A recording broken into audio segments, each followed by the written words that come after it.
Fred Savard avec vous pour ce 3e épisode de La Balado. On retrouve aujourd'hui, ça c'était prévu depuis quelques jours, Godefroy Lorando qui s'est claqué toutes les représentations de la commission sur l'adoption éventuelle du projet de loi 69 sur l'énergie, sur l'avenir, sur notre avenir collectif.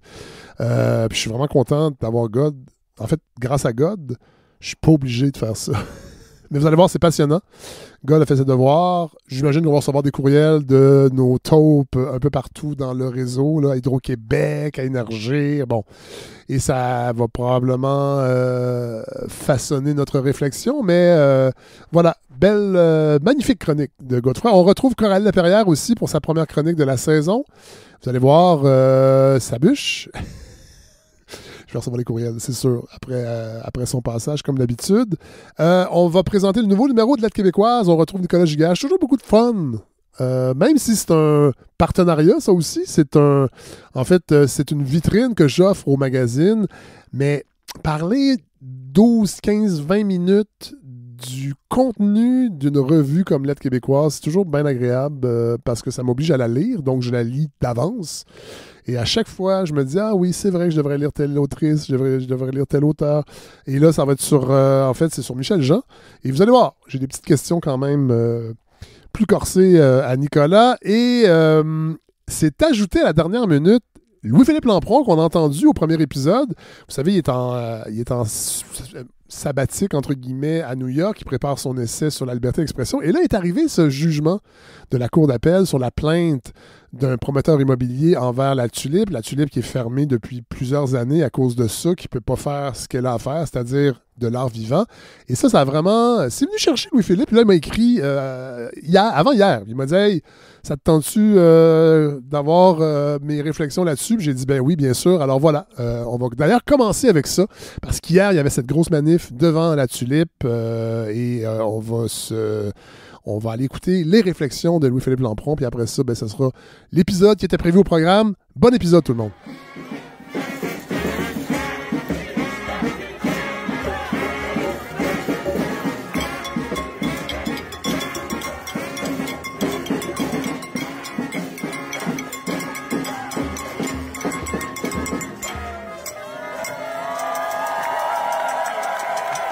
Louis-Philippe Lampron, déjà un retour à la balado après 2 semaines? Absolument, toujours là. En fait, tu m'as écrit parce que il y a des choses qui t'ont titillé. Et là, ça n'a pas rapport avec New York du tout. Non, mais ça a rapport avec la liberté d'expression. Oui, voilà. Alors, c'est cette histoire-là de la Tulipe, de règlement, de jugement de la Cour d'appel. Et là, quand tu m'as écrit, tu m'as dit hey, je pense que ça serait un bon sujet, effectivement. Tu as même proposé d'élargir la discussion à d'autres causes qui t'ont occupé directement. Oui. Cette histoire de fumer des fines herbes sur les théâtres québécois. Alors, je te laisse nous expliquer un peu, de nous partager en fait tes réflexions. Oui, ben là, je pense qu'on est dû pour pas une consultation, mais une discussion collective sur la place des arts vivants dans la société, puis ce que sont les arts vivants, puis les inconvénients qui doivent venir avec, puis le fait aussi qu'il y a un pacte qui se fait entre les créateurs puis le public qui va y assister, pour ensuite être capable de mieux saisir le droit puis d'adapter les règles, en fait. Parce que essentiellement, là, dans les deux cas, là, l'affaire de la Tulipe avec la décision récente de la Cour d'appel, on pourrait y revenir en détail, et l'affaire, parce que moi, je suis l'avocat des 3 théâtres dans cette histoire-là qui dure depuis plus de 7 ans maintenant. Hein, c'est fou. Où on a imposé des contraventions à 3 théâtres de Québec pour avoir toléré que les comédiens et comédiennes fument sur scène, en fait, dans le contexte d'une représentation théâtrale. Fument du tabac? Non, c'était des cigarettes aux herbes dans les 3 cas, donc des fausses cigarettes, mais qui sont reconnues comme étant de vraies cigarettes en vertu de la définition très, très englobante. Bon, dans les 2 cas, encore une fois, les juges, leur travail, c'est d'appliquer le droit. Oui. Et quand on regarde les lois qui sont mobilisées dans ces 2 litiges-là, c'est des lois qui font sens en elles-mêmes quand on les applique pas mur à mur, sans tenir compte des particularités des arts vivants. Oui. Et donc, il y a toujours des impensés. On a beau avoir les meilleures intentions du monde comme législateur, socialement, ça a beau être des lois qui font sens puis qui sont appuyées par la population, il y a toujours des zones d'ombre à un certain moment, puis ça peut mener à des résultats qui sont soit absurdes, soit très problématiques du point de vue de la légitimité. légitimité. Ouais. Et là, moi, je vois des liens avec la bataille juridique dans laquelle on est toujours pris avec les 3 théâtres, parce que le gouvernement a porté le procureur général, en fait, a porté l'affaire en appel. Bon. Et là, l'affaire La Tulipe, c'est qu'il y a aussi une mauvaise compréhension, je dirais, dans l'espace public, derrière laquelle peuvent se cacher les décideurs, le droit, il est pas immuable, en fait.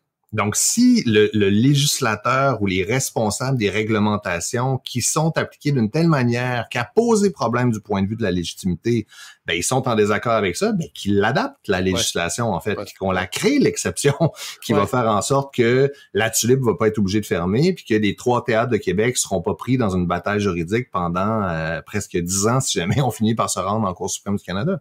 Mais là, dans le cas de La Tulipe, on rappelle que c'est un règlement municipal qui a...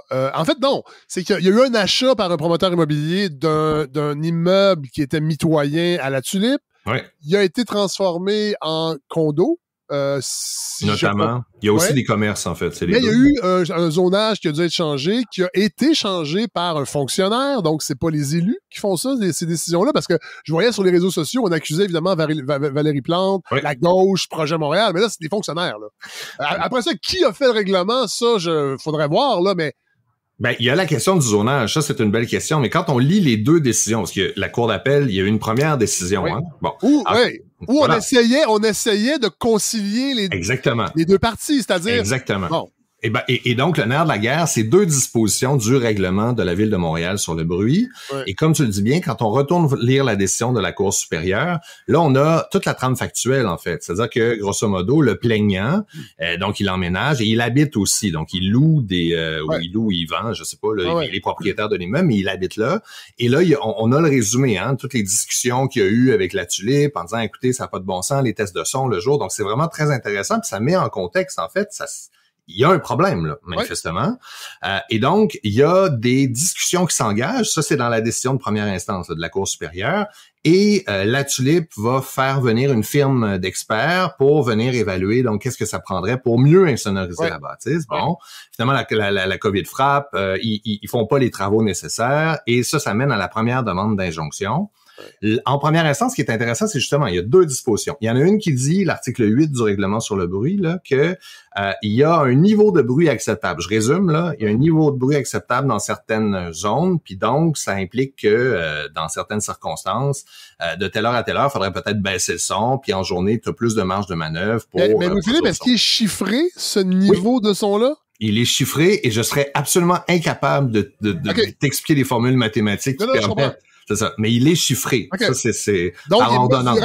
Donc, il est mesurable. Absolument, absolument. Okay. Mais c'est pas tous les bruits qui sont interdits selon ce premier article-là.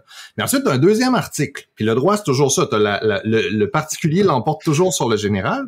Et le deuxième article, qui est l'article 9, auquel va s'accrocher, puis juridiquement, ça tient la route, l'arrêt de la Cour d'appel. Va s'accrocher la Cour d'appel en disant, mais là, on précise que dès que ça sort d'un appareil audio, comme des haut-parleurs, par exemple, c'est interdit dès que qu'on peut l'entendre à l'extérieur ou dans un autre immeuble. Et donc, c'est cette bataille-là entre le juge de première instance et la Cour d'appel qui mène à l'ordonnance qui a fait grand bruit, hein, parce qu'hier, il y a eu une manifestation devant La Tulipe. Je pense que si on mesurait les décibels qui ont été produits, là, on était largement... C'était ça le but aussi. On est entièrement d'accord. Mais donc, et c'est très bien par ailleurs, hein, c'est vraiment le droit de manifester, de protéger par les gens. Bon, voilà. Donc là, la question, c'est de dire, le règlement et la structure du règlement municipal sur le bruit, il est au cœur de la décision. Mais quand on regarde le règlement sur le bruit, ça revient à mon point, en fait, c'est-à-dire que ce règlement-là, il y a un impensé. L'impensé, c'est qu'est-ce qu'on fait avec une situation comme celle de La Tulipe. Et là, on met les juges face à une loi qui est structurée d'une telle manière que la position du juge de première instance, elle semble plus raisonnable, mais juridiquement parlant, je dirais que la Cour d'appel a sans doute raison. En fonction du règlement. Puis leur job aux juges, c'est d'appliquer le droit. Bon. Oui, c'est ça. Bon, alors là, on est confronté au manque de réactivité, en fait, des élus. C'est-à-dire que là, c'est pas la faute de Valérie Plante si on arrive dans cette situation-là, bien sûr, mais face au tollé qui est créé par une décision puis une bataille juridique... Ça fait des années, là, ça fait 2021, là, que le problème persiste. Et c'est la même chose avec la cigarette au trident. Ça fait 7 ans, en fait, là, qu'on se bat là-dessus. Puis les juges, pas les juges, mais les élus, les responsables de la loi qui est appliquée mur à mur dans le cas de la cigarette sur scène, ils ont rien fait. Ils n'ont rien fait. Alors, ne rien faire, c'est avaliser à quelque part. Bon. Alors, là, Louis-Philippe, il y a une chose qu'il faut... Je veux juste être sûr de bien comprendre. Oui. Là, c'est aussi le problème, c'est que cet immeuble-là aurait jamais dû être résidentiel. Est-ce que ça aurait changé quelque chose? Parce que là, on parle d'une erreur d'un fonctionnaire. Il aurait jamais dû accorder la permission à ce promoteur immobilier de transformer ce local-là, cet immeuble-là qui est un entrepôt, en unité d'habitation. Alors, le règlement de la ville ne prévoit pas ça, là. Ben non, là, c'est un choix politique, en fait, essentiellement. Le fait d'accepter ça, ça a mené à cette conséquence-là et à l'application des dispositions du règlement sur le bruit de la Ville de Montréal qui ont application quand il y a une zone habitable. C'est ça. Et là, la zone habitable, c'est le condo résidentiel tout de suite à côté de la Tulipe. Tout à fait.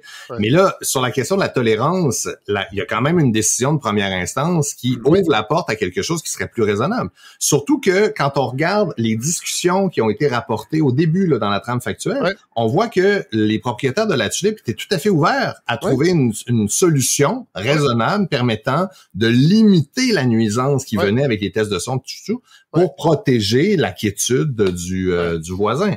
Mais là, on arrive à cause de la lettre, je te dirais, de la structure d'un règlement municipal, puis d'une décision qui a été prise, qui a fait en sorte qu'à côté de la Tulipe, maintenant, c'est une zone habitable, à quelque chose qui va mener à la fermeture de la Tulipe. Parce que ça, c'est qu'il faut...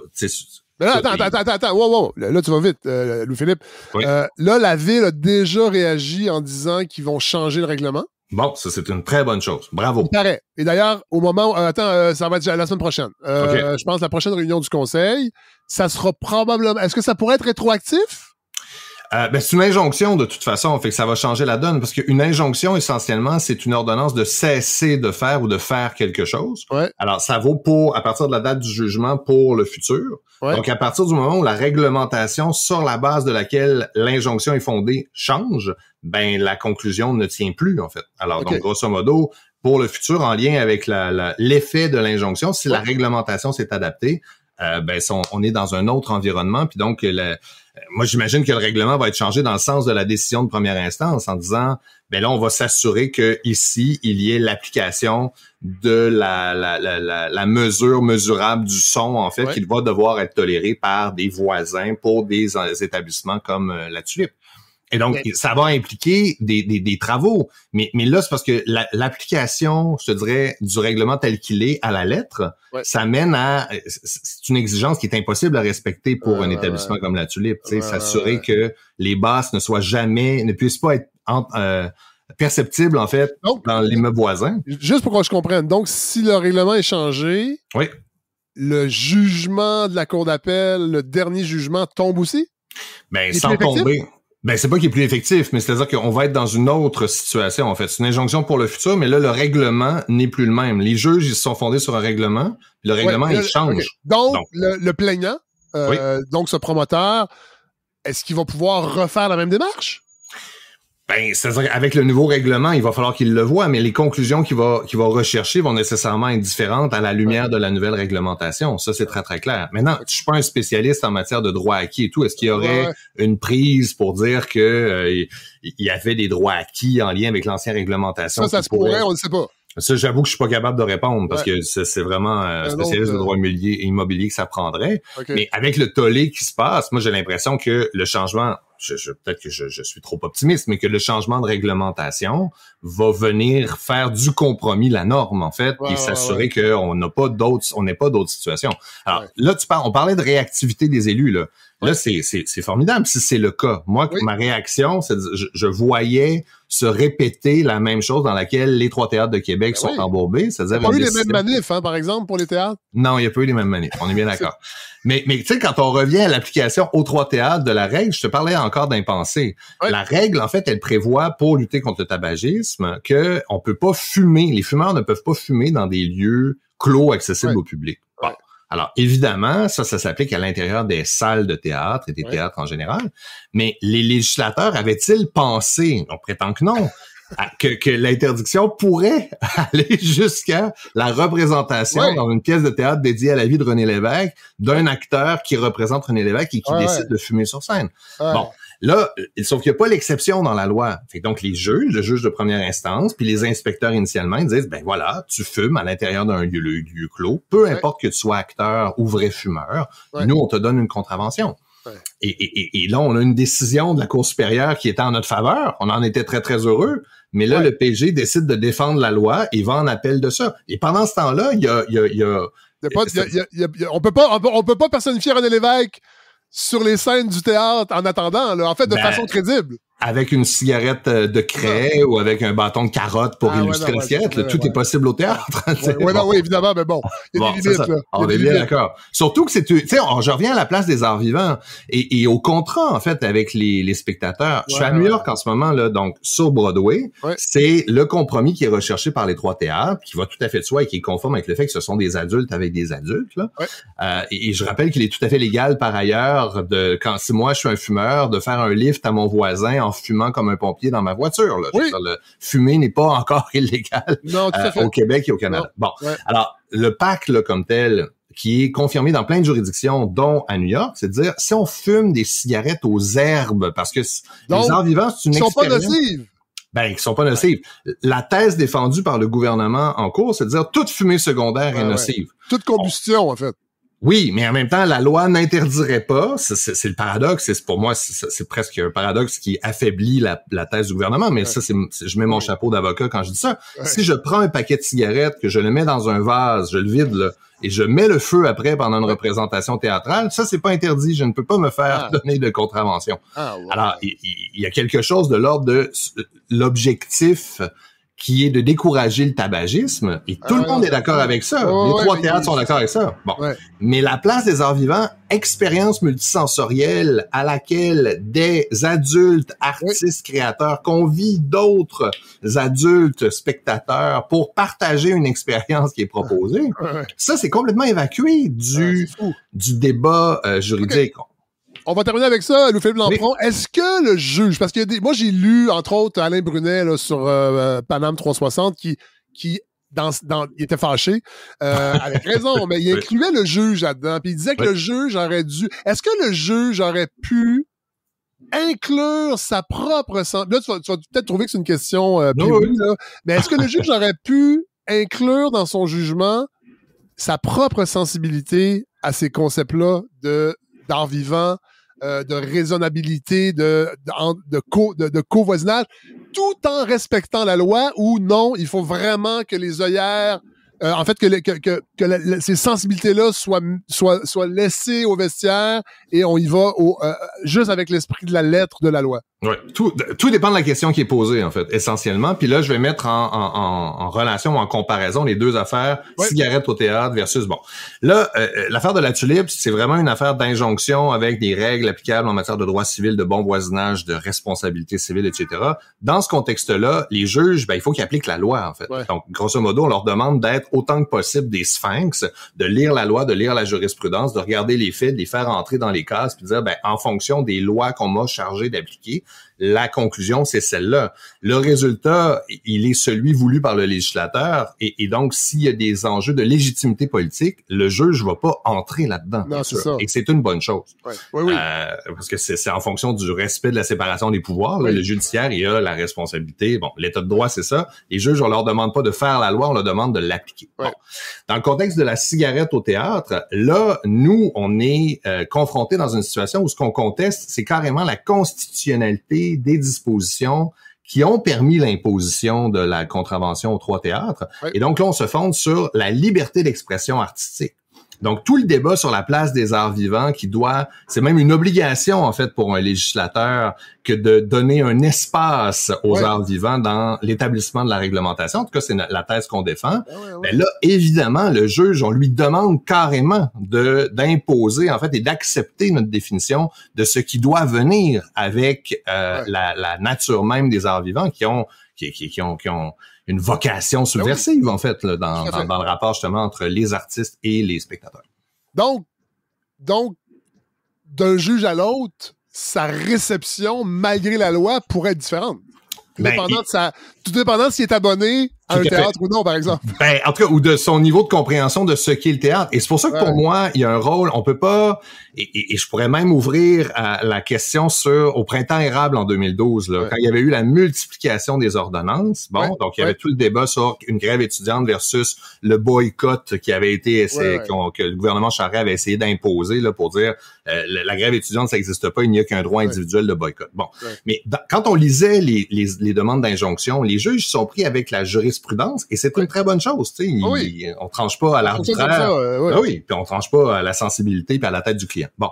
Mais en fonction de l'application, je dirais, juridique et judiciaire des règles qui doivent être appliquées pour une situation donnée. En l'espèce, c'était des étudiants qui faisaient valoir le contrat avec leur institution universitaire pour dire j'ai le droit d'avoir accès à ma salle de cours parce que j'ai payé pour ça. Et là, une personne qui boycotte ne peut pas me forcer à boycotter avec elle. C'était la thèse, en fait, entre guillemets, des carrés verts. Mais cet argument-là, avec les critères judiciaires, juridiques et jurisprudentiels, ça a passé largement et les injonctions les a acceptées.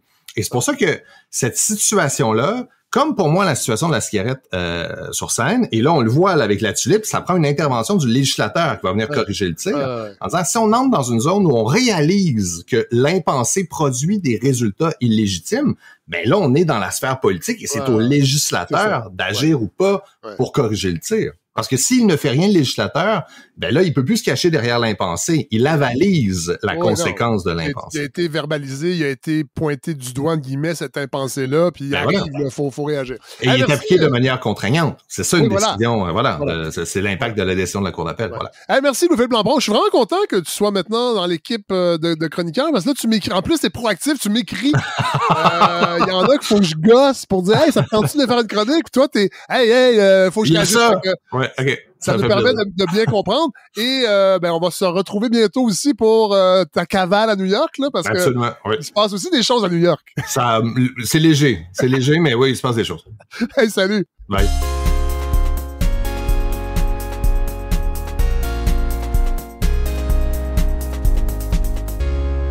Godefroy Lorando! Salut! On a entendu Coralie Laperrière rire. Oui, on entend mon grand rire de Corneille derrière. Oui. J'aurais jamais dit un truc comme ça. Moi non plus. J'aurais pas dit Corneille. Non, mais je m'auto-appelle Corneille. On fait des efforts cette année, Coralie, pour vous introduire plus vite. Oui. Dans le podcast. Parce que il y a des gens qui chialent. En fait, il y a deux sortes de personnes qui chialent. OK. Il y en a qui trouvent que vous n'êtes pas assez là.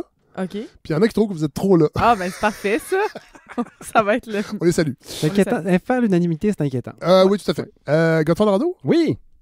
On a travaillé fort aussi pour vous amener plus vite. Oh là là. Oui, le chemin pour m'amener ici était périlleux. L'année passée, c'était le premier de chaque mois. Hein? Oui, on avait. En fait, notre grand défi, c'était avant qu'on convienne de.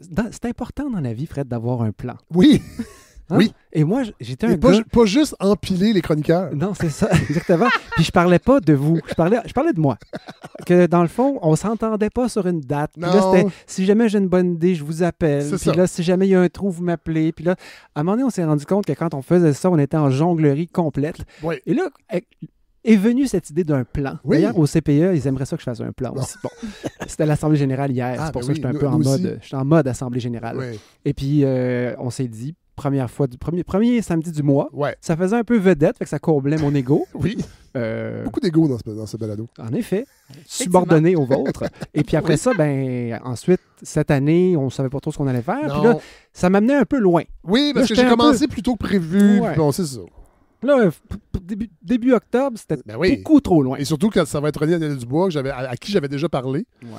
Puis René Daniel-Dubois, ça se peut que ça prenne beaucoup de place dans un épisode. Il n'y a pas grand place. On n'a pas mal hâte d'entendre ça, d'ailleurs. Oui. Donc, finalement, dernier samedi du mois. Voilà. Ouais, c'est ça. Nouveau concept. Ouais, nouveau concept. Ouais, voilà. Et là, ça change tout. C'est pour ça que je fais des blagues d'empiler les chroniqueurs. C'est que là, ça marche avec comment on peut. C'est une commission parlementaire sur absolument. Le projet de loi? C'est de ça que je viens vous parler. Oui, voilà. Une commission parlementaire où on empile les intervenants. Oui. Pour le fameux projet de loi. Et voilà. 69? 69. Et mon problème, Fred, c'est justement on s'était mis une date. Puis quelque part cet été, je me suis dit, aïe, il va y avoir des commissions parlementaires sur le PL 69. Grosse affaire. On va parler d'énergie. On va parler de l'héritage de Fitzgibbon. Avant, on pensait que ce serait parti, on ne savait pas qu'il s'en irait. Il est en amour. Et là, si vous voyez, il paraît. Et ça m'intéresse vraiment moins. En tout cas, notre diffuseur public en a fait un beau portrait. Ah, tu vois, je suis content que ça Moi, je vais en parler. Radio-Canada. Ah oui, bon, OK. Très fort. Si vous venez faire un tour dans ma maison en ce moment, Si vous avez déjà vu le film Poltergeist, Oui. Il y a des chaises à l'envers partout, des portes d'armoire toutes ouvertes. C'est parce que j'ai pas le temps de refermer mon armoire parce que je dois aller écouter des séquences de la commission parlementaire. Et vous aussi, vous êtes en amour. En plus, oui. Comme Pierrot. Oui, mais mon époux... Cela dit, c'est pas l'objet de la chronique. Elle est en retraite d'écriture, donc je pouvais pondre cette chronique. Mais quel défi, parce que j'ai écouté tous les intervenants de la commission parlementaire sur le projet de loi 69. Et ça, c'est des énoncés de 45 minutes fois... Il y en avait 38. Et donc, il y en a que j'ai écouté en vitesse x1, x2, x3. Et j'ai quand même... je me suis concentré sur les plus intéressants, mais à chaque fois, je me rends compte, finalement, j'ai un choc à chaque fois. Mais Godefroy, est-ce que les gens ont respecté leur temps de parole? Ah, c'est fou. Oui. Oui? Oui, tout à fait. Bon, okay. C'est extrêmement respectueux. Ça peut être un problème, ça, non. ce type La d'exercice. CAPERN, qui est cette commission-là, celle de la commission sur l'agriculture, les pêcheries, l'énergie et les ressources naturelles, c'est celle que je regarde le plus. Oui. Ils sont très disciplinés. OK. Et c'est beau à voir. Hein. C'est Haroun Boisy qui passe la POC à Marois Risky et qui passe la POC à un autre monsieur qu'on ne sait pas c'est qui de la CAQ. C'est une grande famille, les politiciens. Mais au-delà de la partisanerie, là.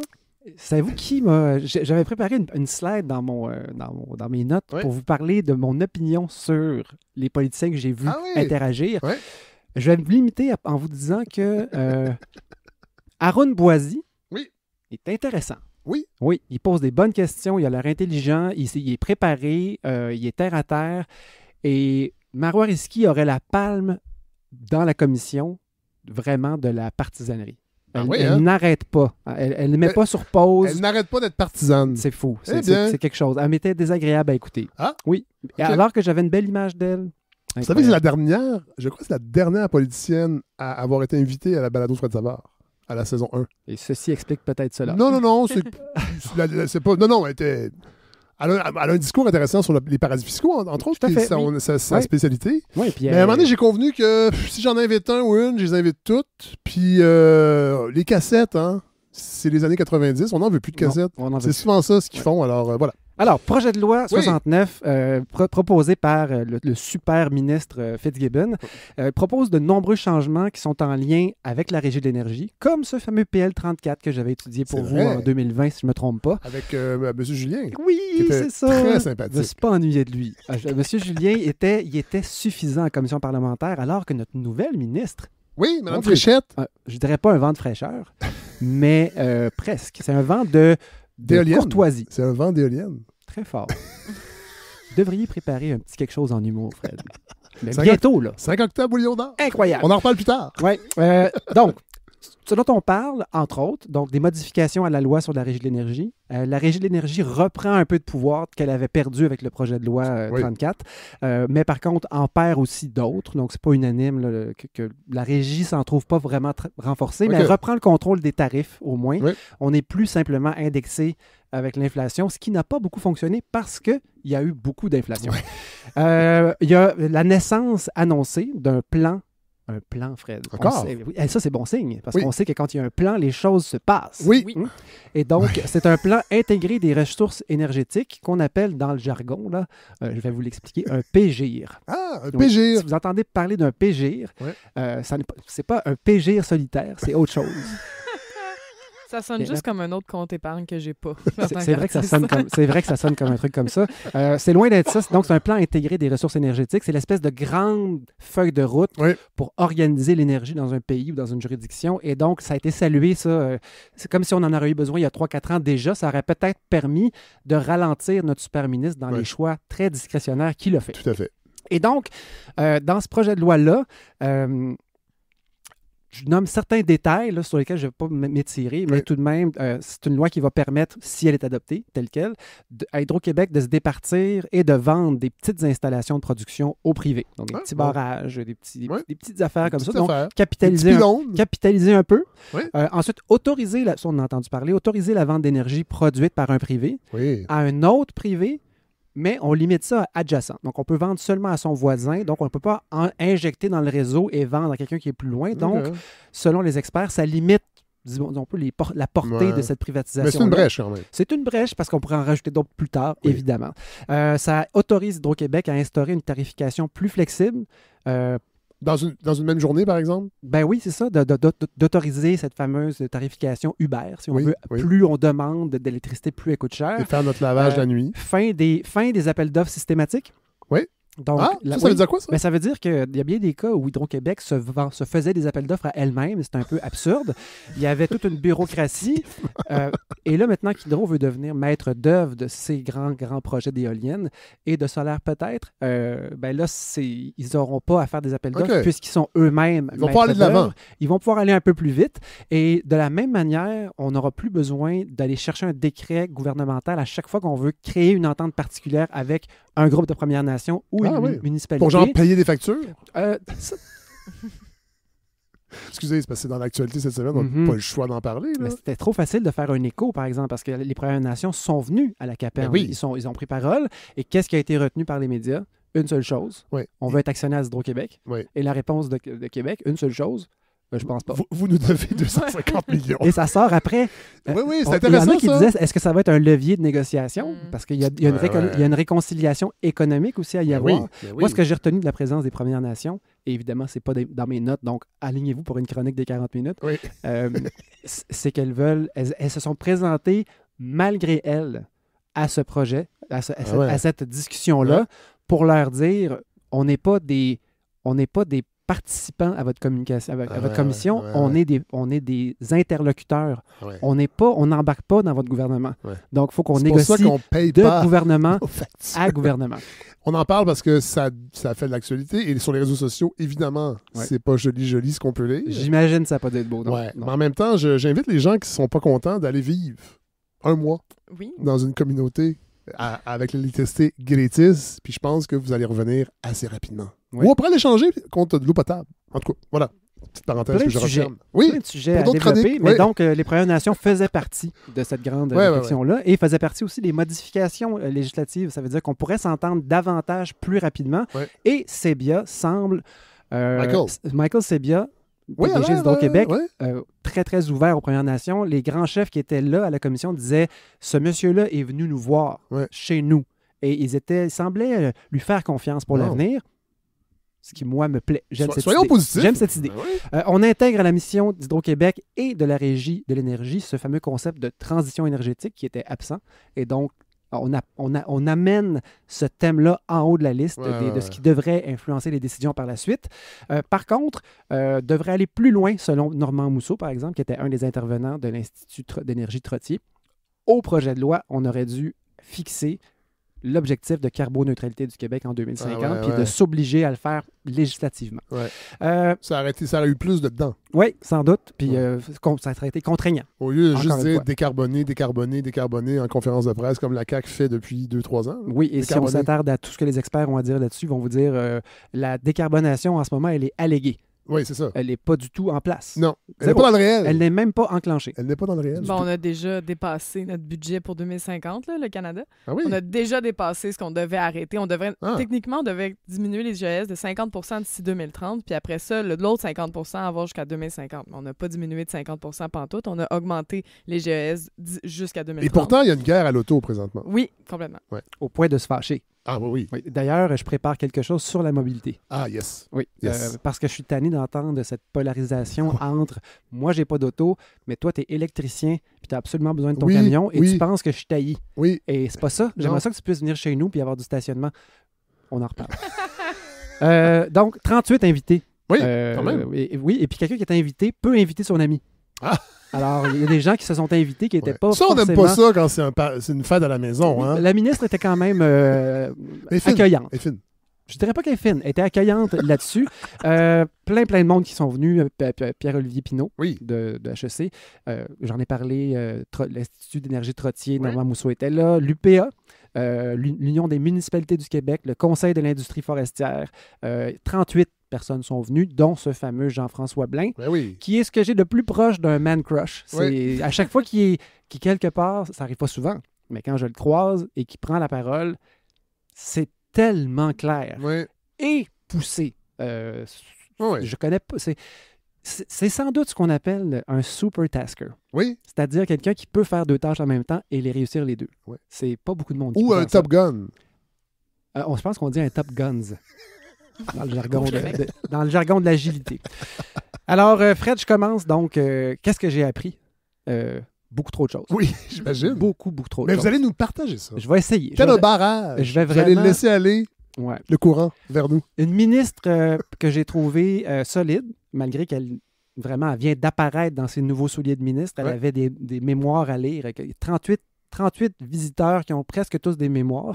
Et tout le monde a l'air bien préparé. Je ne l'ai pas trouvée défensive non plus quand elle se faisait un peu attaquer. Donc, ça présume bien, ça présage bien pour la suite. Donc, Christine Fréchette, bonne chance. D'ailleurs, c'est ce que tout le monde lui disait. Madame la ministre, j'en profite pour vous féliciter. Votre Tout le monde. Parlons tarifs. Ça va réveiller des gens. Oui, parce qu'il paraît que ça va augmenter. C'est fou, là. Forcément, un tarif d'électricité au Québec, ça va être politisé, c'est sûr, c'est certain. Donc, on en parle, c'est sûr. Ce qu'on voit à moyen terme, c'est une hausse des coûts de production d'Hydro-Québec. Production. Si on fait des barrages, si on fait des éoliennes, si on rajoute des pylônes, nos coûts vont augmenter. Fitzgibbon, c'est pas privé. Avant même que la commission commence pour nous dire, attention, là, il va y avoir des hausses, c'est certain. Attendez-vous à ça, puis ça va être des grosses hausses. Oui. À peu près en même temps, le premier ministre, lui, dit non, moi, je m'engage à ce que ce soit 3 Ah, je suis rassuré. Merci, je vais voter pour toi. Je pense que c'est ça le principe là, de la chaîne de réflexion. La ministre a même dit, avant la commission parlementaire ou au tout début, que le grand tarif tellement pas cher pour les grands industriels... C'est fini, ça? C'est fini, le cadeau. Elle l'a dit. Bon. Eh bien, avant même de commencer, donc, on parlait déjà de tarifs et il n'y a rien d'aussi politisé que ça. Et Michael Sebia, lui, quand il a commencé, une des premières choses qu'il a dit, il a parlé d'un pacte social entre les Québécois, Hydro-Québec et le gouvernement, et qu'on allait effectivement maintenir un pacte social, les tarifs. Ça peut être bien des affaires et surtout rien.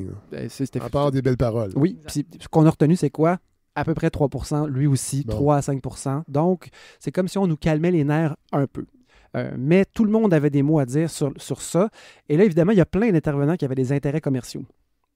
Des intérêts, des groupes commerciaux, des groupes industriels qui sont venus finalement pour dire une chose, pour résumer, c'est le temps de mettre la hache dans l'interfinancement. C'est-à-dire? Qu'est-ce que c'est l'interfinancement? L'interfinancement.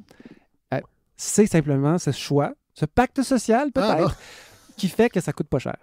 Aux Québécois, résidentiels, quitte à faire payer les autres un peu plus. Donc, tarif maintenu autour de 80 % de ce qui devrait être pour les résidents, les résidentiels comme nous, alors que les grands consommateurs industriels ont un tarif, spécial qui est minimal.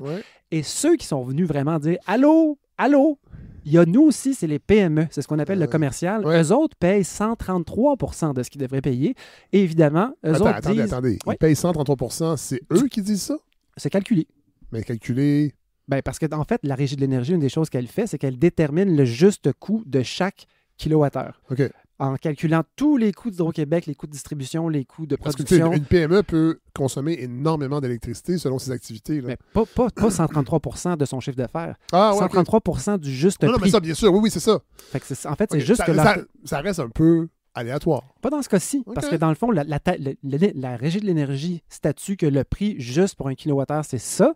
Puis Hydro-Québec part de ça pour faire son tarif pour établir, son tarif résidentiel et son tarif commercial. Et donc, tout ça pour dire qu'ils se disent les grands oubliés. Et là, ce serait le temps que les gens payent, tout simplement. Et là, avec ça, on peut ajouter... Pour que les PME payent moins. Évidemment. Et qu'on envoie ce fameux, puis là, vous allez peut-être l'entendre, ça, à gauche, à droite, le signal de prix. Avez-vous entendu ou pas? Non. C'est ça qui est intéressant, c'est de voir C'est-tu comme un alerte Amber, ça, sur nos téléphones? Un signal ça fait moins de bruit. Donc, François Lambert n'est pas fâché. Ça coûte plus cher. Non. François Lambert est fâché. Sans doute. Ça dépend si c'est un client industriel, commercial ou résidentiel. Non, il n'aime pas ça, les alertes Amber, lui. Ça le réveille la nuit. Il le dit. Excusez, je fais une petite parenthèse. Je suis content de toutes ces choses que je ne sais pas. Mais autant vous nous en apprenez beaucoup. Ça va dans les deux sens. Voilà. Jérôme, c'est quoi son nom? Jérôme Lambert? François Lambert. C'est un millionnaire qui est vraiment... c'est un dragon, non? Oui, c'est un ancien dragon. Puis quand il y a une alerte Lambert, là, il est vraiment fâché parce qu'il dit « Ouais, tu sais, ça ne nous concerne pas. » là. Il voudrait qu'on appelle ça une alerte Lambert. Ouais, exactement. Oh! Excusez, là, l'humoriste est là. C'est fou. Le signal de prix, c'est Pierre-Olivier Pinault qui l'a le mieux exprimé, je trouve, donc le directeur de la chaire des HEC sur les énergies. Et donc, lui, ce qu'il dit, c'est qu'il est temps que le Québec augmente les prix que le résidentiel paie, justement pour qu'on arrête de traîner une dette par rapport à ce que ça nous coûte pour vrai. Et il explique ça dans un extrait que je vous ai amené. Au niveau des ménages québécois, ceux qui consomment le plus, ce sont ceux qui ont les plus grandes maisons, qui ont les plus grandes piscines, qui ont le plus de voitures électriques et qui donc s'approprient une part plus grande de la richesse hydroélectrique québécoise uniquement parce qu'ils ont la capacité de consommer plus grande que des ménages à faible revenu. C'est une mauvaise répartition de la richesse collective qui est l'hydroélectricité québécoise. Si on explique aux Québécois qu'on peut mieux consommer et faire davantage de revenus et de profits collectifs qui vont être redistribués, je pense qu'on peut avoir de l'acceptabilité sociale, mais c'est vrai qu'on se situe très loin des débats sur la hausse des tarifs qui malheureusement caractérisent les différents partis politiques depuis 20 ans. Donc, quand on commence à s'ostiner sur les tarifs, c'est pas bon signe selon lui parce qu'on ne parle pas des vraies affaires. Ouais. Et là, ce qui avance, et d'habitude, il parle de façon plus succincte de les Québécois gaspillent trop. Ouais. C'est ça son discours d'habitude. Ouais. Là, on rajoute... Là, c'est précis. On rajoute une précision et là, puis ça correspond à un des invités qui est venu aussi, c'est l'ACEF. Donc, l'association coopérative d'économie familiale du nord de Montréal. Eux nous ont expliqué, je dis comme si j'étais là à la Caperne, ils nous ont expliqué la notion de précarité énergétique. Et dans le fond, il y a une bonne proportion de Québécois, de Montréalais, pour qui il est hors de question de sauver de l'électricité en coupant le chauffage. Ils n'ont aucun contrôle sur l'isolation de leur maison. Tout à fait. Et donc, mais le problème, c'est ce qu'il dit, c'est qu'en maintenant des tarifs artificiellement bas, quelqu'un paye pour ça. C'est les PME. Okay? Ou encore, c'est le dividende d'Hydro-Québec qui est diminué.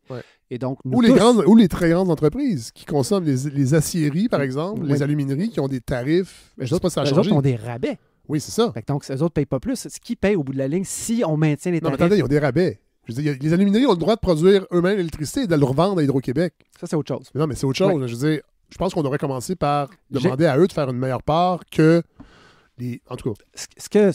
Une des plus grandes parties de la consommation québécoise est liée au résidentiel. C'est ça l'affaire. Il y a beaucoup, si on veut en économiser beaucoup, c'est là qu'il faut aller la chercher. Et dans le fond, ce qu'il dit, c'est qu'une électricité pas chère fait que ceux qui en profitent le plus sont ceux qui gaspillent le plus. Voilà. Et donc, signal de prix vient nous aider, explique aux Québécois que ça va te coûter cher si tu gaspilles, mais évidemment, installe quelque chose, un programme d'aide quelconque, trouve une façon pour que les gens qui sont en situation de précaire puissent ne pas être complètement submergés ou faire le choix qu'ils font déjà entre manger et se réchauffer. Mais on dirait que c'est là que j'ai pas confiance. Oui, bien sûr. Parce qu'on est au Québec. Oui, ça c'est une recommandation. Là, la Corpic va sûrement faire un communiqué de presse pour dire que avec du moton dans la voix, le président de la Corpic, qu'il ne faut pas en demander plus aux propriétaires qui ont déjà quand même quintuplé la valeur de leurs immeubles. Puis il faut qu'ils gèrent ça. OK. Et comédien en plus. Oui. Je suis membre UDA. C'est quelque chose. Il y a un Gémeaux. Je paye ma quotidien. 2 Gémeaux. Il y a un groupe d'intérêt qui s'est vraiment démarqué. C'était pas la Corpic. Ils n'étaient pas là. Mais non. C'est un groupe d'intérêt qui m'a impressionné. Dans son aplomb, puis tu vois la face de la personne qui est là et ça te donne une idée de l'ampleur de la puissance ou du pouvoir d'influence que ce réseau peut avoir. Et cette personne s'appelle Jean Simard et était là pour une association. Et donc, c'est une association, on nous explique, c'est une association qui consomme 15% de toute la production d'électricité au Québec, qui vaut 8% de la balance commerciale. Donc, qui œuvre dans un marché dans lequel la Chine écrase tous les autres. Lequel est-ce? C'est l'aluminium. C'est l'aluminium, justement. Et c'est là qu'on apprend une chose que je ne savais pas. Oui, ils produisent de l'électricité. Alcan, entre autres, dans le Saguenay, ils ont le bassin... Pour leurs besoins. Le bassin hydrographique leur appartient. Mais on parle souvent du tarif L. Les alumineries ont des tarifs spéciaux. C'est même pas le tarif L, c'est autre chose. Et c'est un tarif qui est, on dit, c'est un partage risque-bénéfice. Et selon M. Simard, c'est la seule raison pour laquelle les alumineries ont moins fermé au Québec qu'ailleurs, parce qu'il y a 57 alumineries qui ont fermé entre 2012 et 2022. Donc, en gros, continuez à pas nous charger cher, on va rester. Si le prix de l'aluminium se met à baisser, ben, Hydro-Québec baisse son prix du kilowattheure aux producteurs d'aluminium. Okay. Et si jamais on le connaît-tu, ce prix-là? Ou il est secret pour des raisons commerciales? C'est une bonne question. Mais on sait que c'est pas cher et surtout qu'eux autres, ils n'ont pas le goût que ça change. Mais non. Et c'est pour ça qu'ils sont là. Et c'est pour ça qu'ils sont là. Et plutôt que de vous l'expliquer en long et en large, je pourrais vous mettre l'extrait de ce monsieur Jean Simard qui explique qu'il faut faire attention avec l'incertitude. Je pense que le discours en termes de hausse, ce qu'on entend, parce qu'il y a le projet de loi, puis tout ce qu'on entend autour du dossier, puis Dieu sait qu'on entend toutes sortes de choses, déjà, ça met à risque parce que ça enlève de la prévisibilité, ça crée des aléas. Et quand on parle de centaines de millions et de milliards de dollars, ça ne prend pas grand-chose pour arrêter une discussion autour d'un conseil d'administration ou de retarder un processus décisionnel. Un beau petit silence après ça. D'habitude, il y a une réponse plus rapide. Là, ce commentaire-là est tombé... ça a pris un certain temps avant de se diluer. Moi, si je peux me permettre, God, ça me tente pas d'être riche. Parce que je trouve que ça a l'air vraiment anxiogène. C'est des gens fragiles. Oui. Ça n'a pas l'air facile. Non, ça n'a pas l'air facile. Je sais là, que vous et moi, on n'est pas riches et on est anxieux quand même. Le champagne, le bling-bling. Oui, de l'extérieur, ça a l'air bien. Là, mais quand j'écoute un monsieur comme ça, je me dis... Hey, pour vrai, c'est pas facile. Ça retarderait tes processus décisionnels si jamais ça fait de l'argent. Les aléas, oui. Et puis, on parle même pas du projet de loi. On parle juste de ce qui se discute autour du projet de loi. Oui. Fait que là, faites attention, parce que juste d'en parler avant qu'on en discute, c'est déjà trop. Oui. Puis là, vous allez perdre des investissements. On comprend que ça joue dur parce que les différentes usines sont en compétition avec d'autres usines de la même maison mère ailleurs dans le monde. C'est ça qui est bien fait. Cette maison mère doit décider où est-ce que j'investis 400 millions l'année prochaine. Est-ce que c'est là-bas ou est-ce que j'ai peur? Ou là-bas où est-ce que j'ai le sacrifice de paix? Ben oui. Je vais aller là-bas. Et donc, il nous explique, entre autres, bien des choses que je vais sauter maintenant parce que sinon, ça donne trop d'importance à cette question-là. On parle des papetières qui ont aussi des tarifs particuliers. On parle on parle du fait que ce serait comme le seul argument pour venir au Québec, c'est un tarif d'électricité extrêmement bas. Et la ministre réagit en disant... je pense la qualité de la main-d'œuvre aussi. C'est possible. Parce que Nordvolt, là, il paraît que c'est pour ça qu'ils sont venus. Hey, vous vous surpassez aujourd'hui en termes de il paraît qu'on cynisme. Est toute une main-d'œuvre au Québec. Pas cher. Pas cher. Non, oui, mais qualifiée et travaillante. Ouais, les gens s'attachent à ça. Oui. Hein? Après ça fait que les compagnies s'en vont jamais. Ben non, ils restent tout le temps. C'est pas vrai. C'est juste pas vrai. Donc, elle, ce qu'elle dit, la ministre, c'est, écoutez, là, est-ce que c'est vraiment tout ce qui vous démarque comme compagnie que vous êtes dans une province où il y a un tarif pas cher? Si c'est ça, je me questionnerais sur vos investissements en innovation peut-être des dernières années. Je trouvais que c'était une réponse quand même du tac au tac intéressante. J'avoue. Qui ne l'engage à rien, évidemment. Non, mais quand même, elle l'a dit. Puis après ça... Pierrot n'aurait pas dit ça. Non, Pierrot, il serait allé manger avec eux après pour en discuter. Mais il faut se mettre en tête que d'une part, tu as les ménages qui disent ben là, augmentez pas nos tarifs parce qu'il y a beaucoup de gens qui vont avoir de la misère. Tu as des experts comme Pinot qui disent il faut craquer les tarifs pour envoyer un signal de prix pour forcer ceux qui gaspillent et qui peuvent couper dans leurs dépenses de le faire. Tu as les grands industriels qui disent non, attention là. Vous ne pouvez pas baisser parce que sinon, vous allez voir des milliards de dollars d'investissement quitter la province. C'est souvent les mêmes qui ont des grosses maisons aussi en passant. Et donc, ce qui se passe, c'est que on voit un peu toutes les forces qui tirent à gauche et à droite et les jeux d'influence qui s'expriment en commission parlementaire. Imagine tout ce qui s'exprime par en dessous. Sérieusement. Wow. La grande question maintenant, c'est pourquoi est-ce qu'on parle autant de tarifs? Comment ça se fait?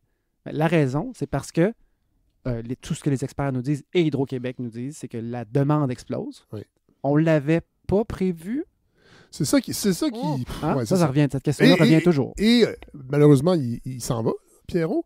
Fitzgibbons. Mais tu sais, ici même, on le dit souvent, vous l'avez dit souvent, est-ce qu'on peut se questionner à empiler des projets? Et là, on a l'impression qu'encore une fois, on va nous faire payer la facture de cet empilement de projets. Est-ce qu'il y avait un plan?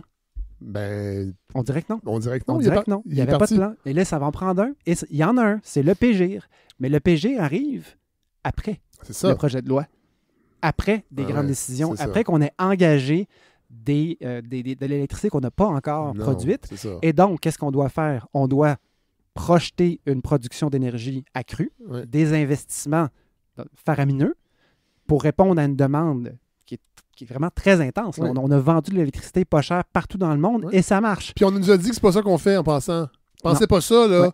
Et après, et visiblement, c'est ça. Vous et moi, on sait aussi que des vrais projets de décarbonation d'industrie qui existent déjà, pas faire venir une nouvelle compagnie pour produire de l'hydrogène qui n'existait pas avant. Non. Une compagnie qui existe déjà, qui veut se décarboner, elle n'est même pas encore dans la liste. Alors, imaginez l'explosion. Et donc, cette explosion de demande-là va coûter de l'argent. Et là, c'est pas compliqué. Si vous avez un verger que vous vendez des pommes, le prix à la pomme, il va falloir que vous connaissiez votre nombre total de pommes. Puis vous allez compter combien vos dépenses. Vous achetez un gros tracteur de 300 000 $, vous allez diviser ce prix-là sur votre nombre de pommes. Si cette année-là, malheureusement, il y a moins de pommes, vous allez diviser avec un plus petit nombre.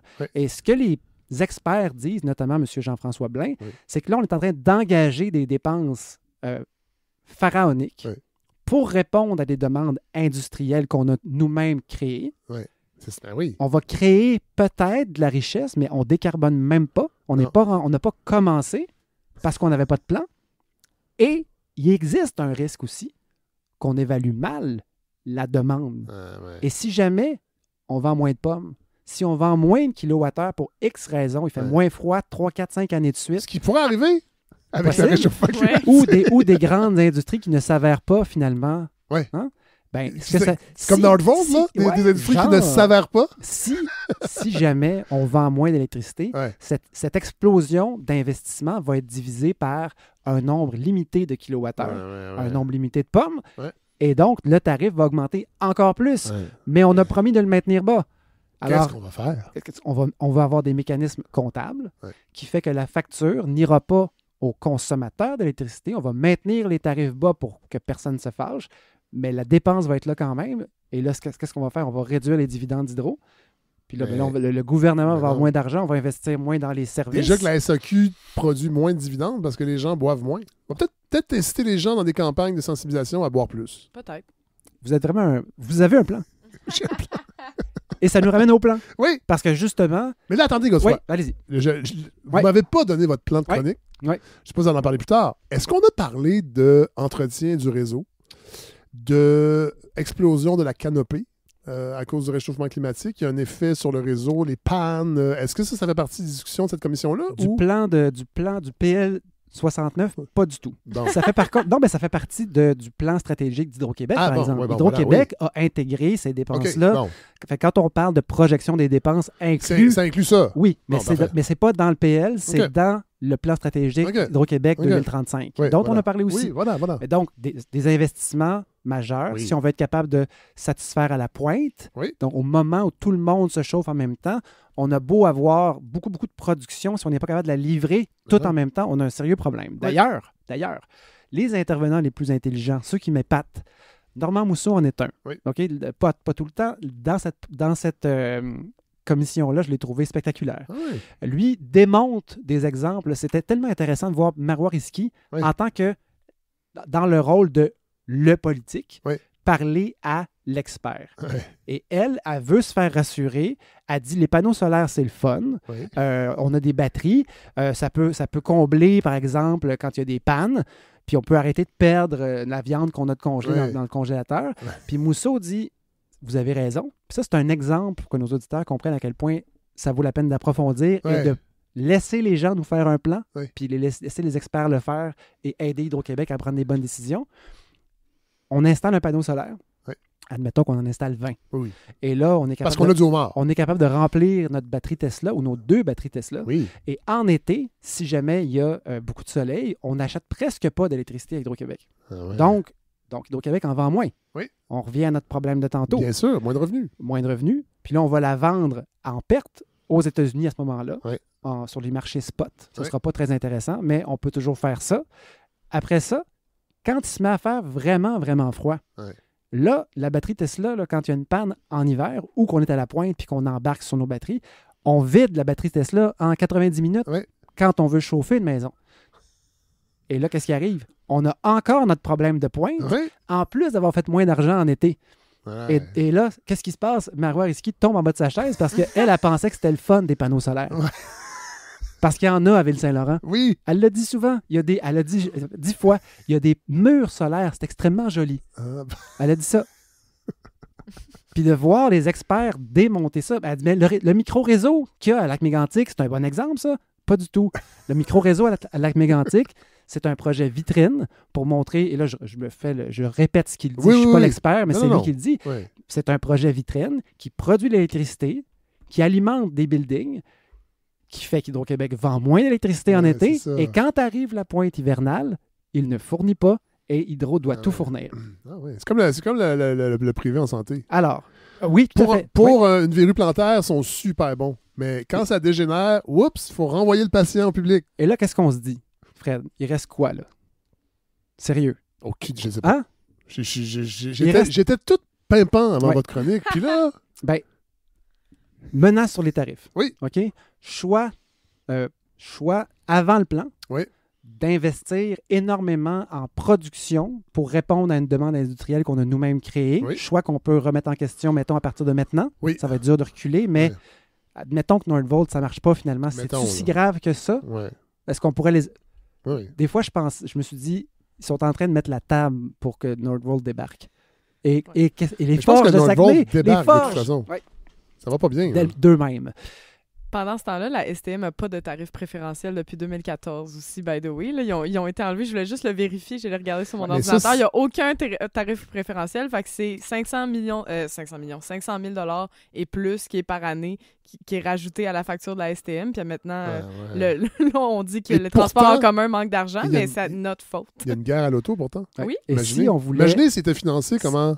Si on voulait vraiment décarboner, on pourrait miser sur l'économie d'électricité, parce que le meilleur kilowattheure, c'est celui qu'on économise. Il coûte beaucoup moins cher. Sauf que ceux qui vont vous dire qu'il y a des milliards d'économies à faire en isolant nos bâtisses, Normand Mousseau va vous répondre, les programmes d'économie d'énergie ne livrent pas. Non. Parce que isoler une maison comme ici, là, construite en 1920-1930, ça coûte 150 000 $. Il n'y a personne qui va faire ça. C'est des plans qui n'ont pas de bon sens.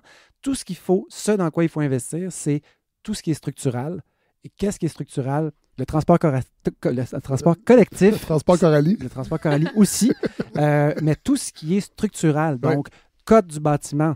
L'avenir de la construction, là, on peut investir puis faire des changements. Là, si on change le code, les promoteurs vont dire, là, c'est rendu compliqué construire, on va aller construire ailleurs. C'est pas ça. Non, parce que les représentants d'un de ces groupes-là, qui étaient les professionnels dans la construction d'habitations du Québec, avaient plein d'exemples à donner. Par exemple, en ce moment, il y a eu plein d'inondations. Oui. Il y a plein de Québécois qui refont leur drain français autour de la maison. Oui. Et personne n'en profite pour rajouter genre un 1000 $ à sa facture qui est peut-être de 60 000 pour rajouter du styrofoam tout autour de la maison et isoler la bâtisse. Ça serait super simple. Si c'était dans le code du bâtiment, ça serait réglé. Fait que ça confirme que peut-être que le coût de l'électricité n'est pas encore assez élevé. Mais ça, je pense que c'est clair. Ça, c'est une conclusion que je tire. Tant qu'on n'aura pas un plan déjà installé, on parle pour rien, finalement. Il va falloir vraiment vous intéresser au projet de loi 69, oui, mais au résultat, à ce fameux plan, le PGIR, qui devrait naître au mois d'avril 2026. Et il y en a qui disent que c'est beaucoup trop tard, d'autres qui disent qu'on ne sera jamais prêt.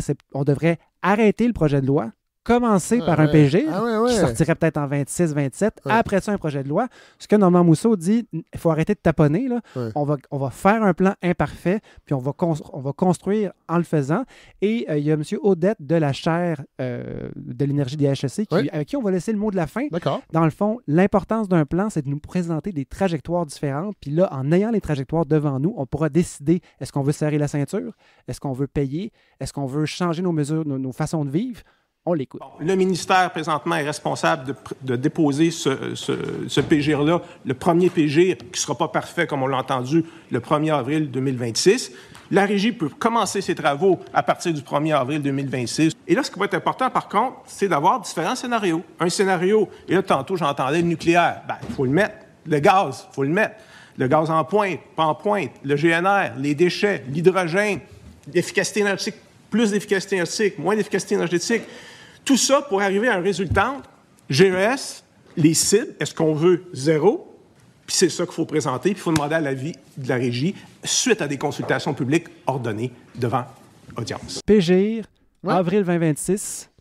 Encore une fois, est-ce que ça vaut la peine de suivre ça? Je pense que oui. Et vous êtes là pour ça. Hey, merci, gars, c'était passionnant. Vraiment. Je vais aller fermer mes portes d'armoire chez nous. Puis on a eu du plaisir. Je vais pouvoir faire du lavage enfin. On a eu du plaisir. Ouais, attendez pas cette nuit. Beaucoup de plaisir. Oui.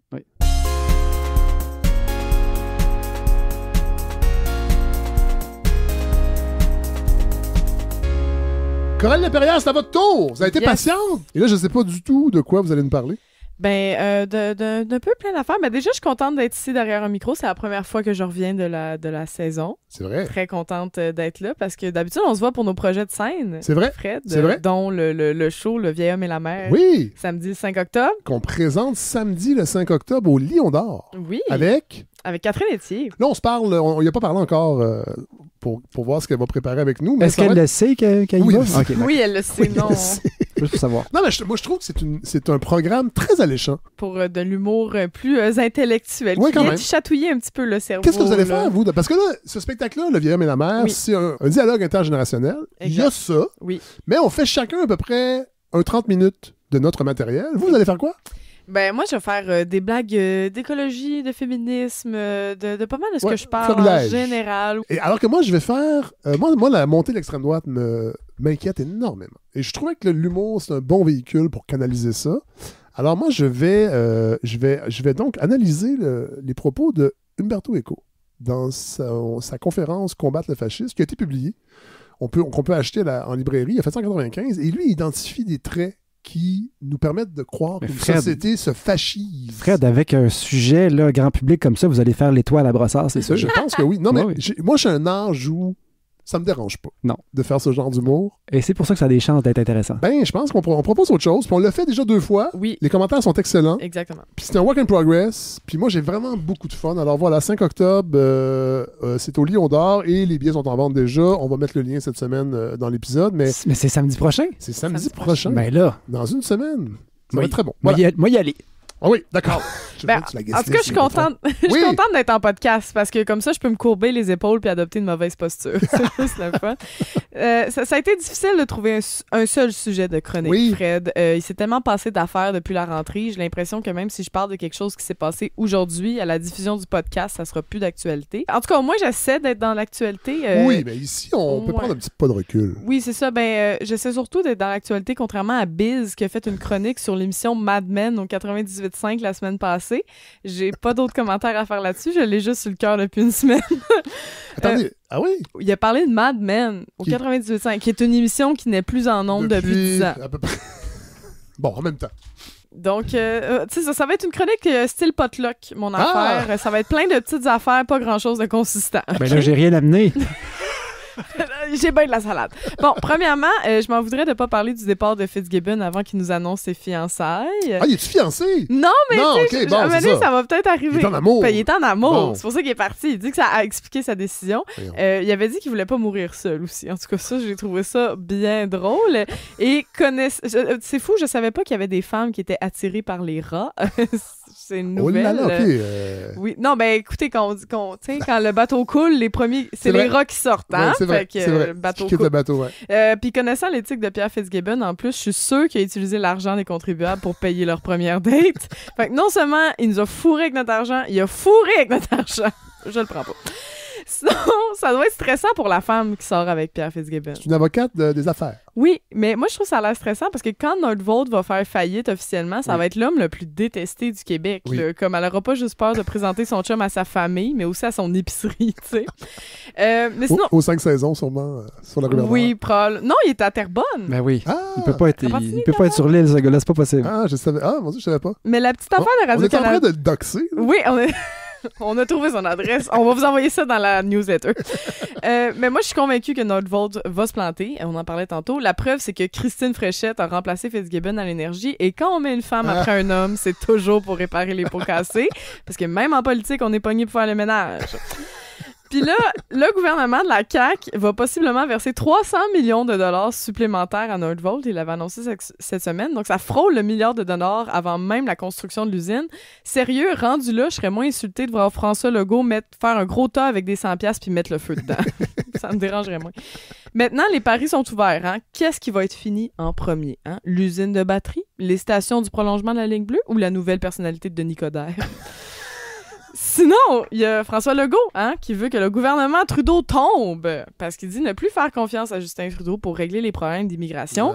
Dans ce dossier-là, c'est dur de faire plaisir à François Legault pour qui l'immigration, c'est un problème à la base. Oui. Il accuse l'immigration de nuire à la crise du logement, mais il laisse Airbnb nuire à la crise du logement. Il accuse l'immigration de nuire à la culture québécoise, mais il laisse un moron avoir le pouvoir de fermer une institution centenaire de la culture québécoise. Puis, je suis tellement écœurée de François Legault qui normalise le racisme. T'sais. Après ça, on entend des gens dire que les immigrants ils viennent ici profiter du système. C'est comme quel système? Celui que la CAQ est en train de mettre la hache dedans. Alors que les libéraux avaient déjà mis la hache dedans avant la CAQ. Ah, il reste plus grand-chose. Puis ça n'existe pas, la capacité d'accueil, je pense. Il n'y a pas de chiffre magique là, qui cherchent tous ensemble, la CAQ et le PQ. La seule chose qui existe, c'est la volonté d'accueil. Oui. Puis François Legault... Bon point. Puis François Legault a autant envie de recevoir de la visite que quelqu'un avec une pancarte chien méchant dans sa fenêtre qui n'a même pas de chien. Okay? Petite parenthèse, Coralie Laperrière. Tout ce débat sur l'immigration ou ces saillies que font les politiciens, PSPP l'a fait avec cette histoire là, qui date de 2 semaines, ces immigrants, ces jeunes immigrants homophobes, puis en sous-texte, c'est regarder comment ça marche pas l'immigration, parce que ces gens-là sont homophobes, mais en même temps, il y a un agenda queer dans les écoles. Fait qu'à un moment donné, il va falloir qu'ils décident. Mais ces gens-là ont souvent les États-Unis comme modèle. Mm-hmm. Et je regardais encore une fois, parce que des fois, quand je fais de l'insomnie, je regarde des vieux films, je regardais Le Parrain. Puis le 2, entre autres, où en parallèle, il y a la conversion de la mafia de New York vers Las Vegas. Et dans le fond, le Parrain, quand il est arrivé, et toute cette immigration qui rentrait à pleine porte aux États-Unis et qui a façonné ce que sont devenus les États-Unis. Évidemment, aujourd'hui, quand on pense aux États-Unis, on pense à Donald Trump, mais reste que c'est un exemple d'intégration. On parlait du creuset américain, mais je comprends pas qu'on comprenne pas l'occasion unique qu'on a. On voit pas le potentiel qu'on a de développement et on ne fait que avoir peur. C'est tellement déprimant. Voilà. Puis c'est une très courte mémoire de l'histoire. Là. Je veux dire, les humains qui passent d'une place à l'autre à cause qu'il y a des désastres climatiques ou quelque chose qui se passe avec l'agriculture, c'est vieux comme le monde. Fait que c'est un peu d'être climato-sceptique, je pense, d'être anti-immigration, parce que c'est de pas réaliser qu'il va y avoir 250 millions, je pense, de migrants qui s'en viennent avec la crise climatique. Donc, bonne chance à ces gens-là. Mais sinon, François Legault a dit que l'immigration devait être la question des urnes au fédéral, alors que l'immigration ne change absolument rien dans la vie quotidienne des Québécois, je pense. C'est-tu les immigrants qui ont remplacé les caissières dans les épiceries par des robots qui te chicanent quand tu déposes ton sac trop vite sur la balance? Ben non! Aussi, il y a toute l'histoire du procès des viols Mazan que je voulais parler. Là, je sais qu'en parlant de ça, les féministes ont serré les poings puis les gars ont changé de poste. À date, j'ai vu plus de gars se fâcher contre la présence légitime d'Iman Khalif aux Jeux olympiques que sur ce procès-là. Est-ce qu'on peut redire les grandes lignes? Parce qu'on n'en a pas parlé ici à la balado. Évidemment, et les chroniqueurs du Journal de Montréal ne vous en parleront pas de ce choc civilisationnel. Parce imaginez si un immigrant avait fait ce que ce monsieur a fait, c'est-à-dire droguer sa femme pour laisser 72 hommes la violer et la filmer. 72 hommes qu'on a identifiés. Voilà. Il n'y a pas un chroniqueur qui a parlé de choc civilisationnel et de crise de la culture. Imaginez si c'était un musulman qui avait fait ça. Moi, ce que je trouve fascinant à chaque fois aussi de cette histoire-là, c'est que c'était sur le dark web. C'était quand même affiché, là. Oui. Et la majorité des crimes en ce moment ont lieu sur Internet et les policiers ne sont pas sur Internet. Je pense que chaque service policier a des escouades. Mais ils sont sous-financés. Oui, ils sont toujours énormément. Puis il n'y a pas assez. Comparé aux policiers qu'il y a dans la rue versus les policiers qu'il y a sur Internet, c'est pas comparable. Ben, c'est ça. Moi, j'ai vu plus de gars vraiment se fâcher contre Iman Khalif aux Jeux olympiques que sur ce procès-là. Et peut-être que pour que les gars en parlent, il aurait fallu que Gisèle Pilico se fasse violer dans un ring. Je dis ça, je dis rien, ça aurait aidé. Puis récemment, sur TikTok, moi, j'ai vu Ou qu'elle se fasse violer par un trans. Oui, là, on en il y aurait eu quelque chose, oui. Puis récemment sur TikTok, j'ai vu un extrait du podcast de Mario Dumont avec Isabelle Maréchal à Cube. Ah non, mais une chance que Québécois a fait des podcasts. Ces gens-là méritaient vraiment. Excuse-moi, ils sont pas rendus à la radio? Oui, ils sont rendus au C'est un show de radio, oui, c'est ça. Vous étiez où, vous autres, les dernières semaines? Ben, je sais pas, on n'a pas le même algorithme. Moi aussi, j'ai les nouvelles, pas les mêmes. FM, il y avait Étienne Boulay, il y avait... Bon, ils ont repris ça. Oui, en fait, c'est qu'ils font une contorsion parce que ils n'ont pas demandé de licence Cube pour être sur le FM parce qu'ils ne l'auraient pas. Alors, les propriétaires de Week-end laissent les ondes le jour à Cube. Ils sont à TV aussi. Ils ont fait un post. Oui, mais là, ils se filment sur YouTube, mais ils sont maintenant sur le FM, ce qui n'était pas le cas avant, parce qu'ils n'auraient pas la licence du CRTC. Ouais. Mais là, il y a comme une twist, parce que les propriétaires de Week-end, ils ont encore la fréquence, fait qu'il faut quand même qu'ils fassent quelque chose avec. Fait qu'ils la laissent à Cube le jour, et la nuit, c'est de la musique. Alors, c'est pour ça que Cube est au FM. À côté du 98.5. C'est pour ça que Marie-Pierre est partie. Et puis à Week-end, bon, ben... Voilà. Donc, ils font pas juste des podcasts, ils sont sur le FM. Sur le FM. Ils appellent ça un podcast pareil. Puis, by the way, c'est juste moi qui vois la carrière médiatique de Mario Dumont comme un gars qui veut gagner un break-up. Quoi, gagner un break-up? Ben, tu sais, c'est parce qu'il a fait genre, les Québécois veulent pas de moi comme premier ministre. OK, d'abord, je vais être dans leur face à tous les jours. Pareil! C'est ça, gagner un break-up. Okay. Bref. Engage des jeunes. Hein. Bref, ils se mettent à parler du procès Mazan en France. Et Isabelle Maréchal cite une étude de l'Université de Montréal qui dit qu'un Québécois sur 3 serait partant pour violer une femme s'il n'y avait pas de conséquences. Le genre de stats que si je portais une brassière, je la brûlerais. OK? Puis là, quand Isabelle Maréchal dit ça, Mario Dumont, on le connaît, hein? C'est un polémiste. Oui, ben oui. Un homme capable de faire 1 heure de contenu sur le toupet de la présidente de la FTQ. Ben là, il répond « Ah ouais? » Puis là, il reste la face basse, la bouche un peu ouverte comme un brochet.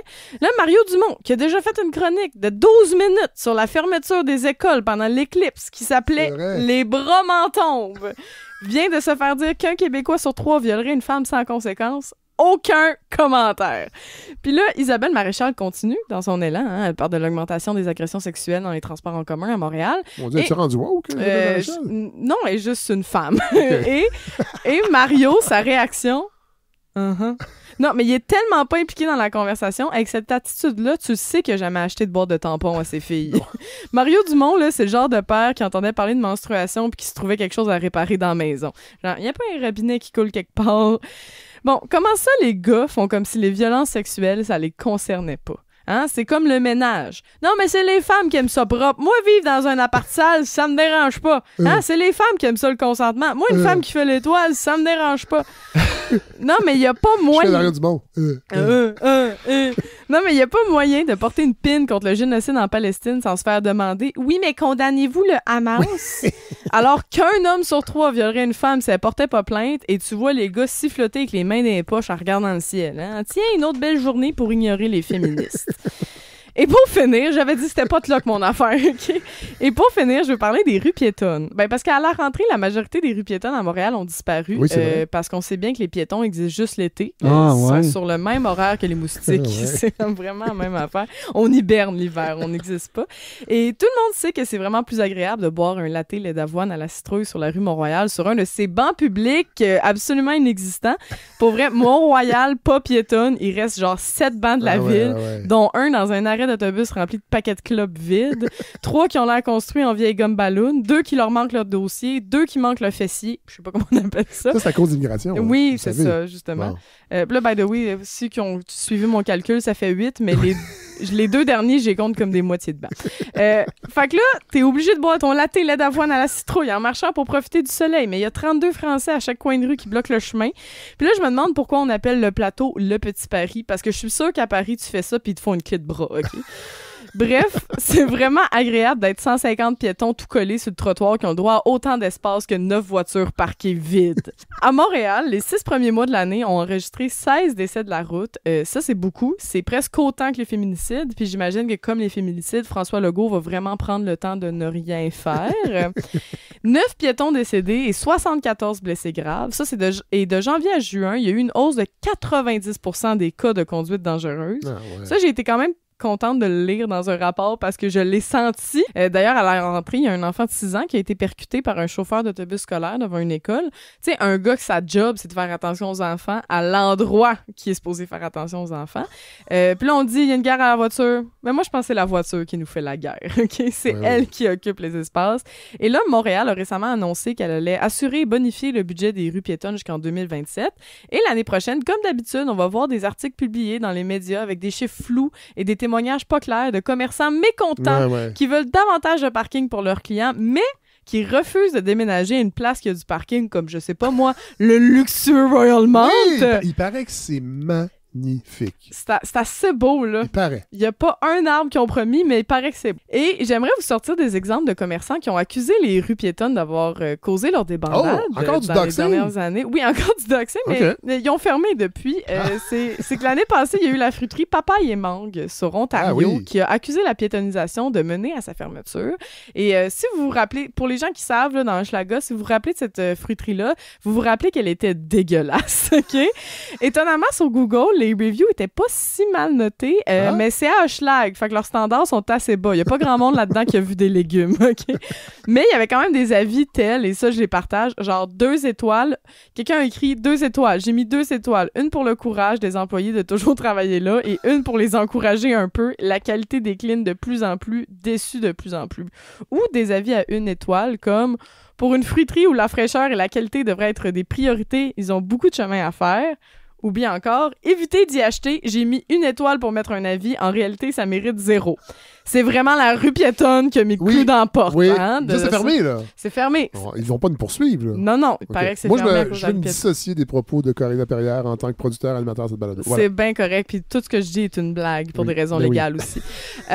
Sinon, je suis pas sûr que ça marche, mais c'est pas grave. Sinon, en 2021, il y a un article sur la piétonnisation de la rue Mont-Royal. J'y ressortais parce que ça me faisait plaisir. Qui donnait la parole à un monsieur qui s'appelait Claude Brûlé, propriétaire d'un restaurant qui s'appelait Chinoiserie et Dumpling. Mais voyons. Oui. Qui disait avoir du mal à payer son loyer, puis il avait perdu 65% de son chiffre d'affaires avec la rue piétonne. Ça, c'est ça qui Parce que les piétons ne mangent pas de dumpling. Exactement. Encore une fois, à ce moment-là, je suis allée regarder les avis Google. Lui, il avait 2,8 étoiles sur 5. OK. En moyenne, donc c'est ça, c'est sa moyenne. Oui, exactement. Et c'était très mauvais. Avec des avis comme 1 étoile, That guy is rude, rude, rude. Une autre étoile. Le propriétaire est un vieux monsieur frustré. Les dumplings sont bons, sans plus, mais ils ne valent pas la peine de parler au propriétaire. Et aussi une autre étoile. Pire service, je n'y retournerai jamais. Bon, c'est vraiment la faute de la piétonnisation. Toujours. Donc cet automne, j'aimerais conclure avec ça. J'aimerais inviter les auditoristes à visiter les commerces qui ont critiqué les rues piétonnes. Juste pour voir... Ils sont encore ouverts. Oui, juste pour voir à quel point, normalement, ça se bouscule aux portes. Juste pour voir à quel point le retour de la circulation automobile est une bénédiction et un gage de succès. Hey, Corinne Laperrière, merci. Ça me fait plaisir. Et les auditeurs et auditrices, si vous aimez ce style, cette dégaine, cette gouaille, venez nous voir le 5 octobre avec Catherine Etier au Lion d'Or. Les billets sont en vente sur le point de vente. On va être là ensemble. On va avoir du plaisir, Corinne Laperrière. Merci d'être venu pour ce 3e épisode. On se retrouve dans un mois. On se retrouve samedi. Je vais aller vous voir. Oui, mais je parle pour les... Oui, donc, si vous voulez voir God plus vite que dans un mois, venez au Lion d'Or. En plus, c'est vrai. Wow, c'est vrai. Tu parles d'une bonne raison d'y aller. Je mets 4 étoiles.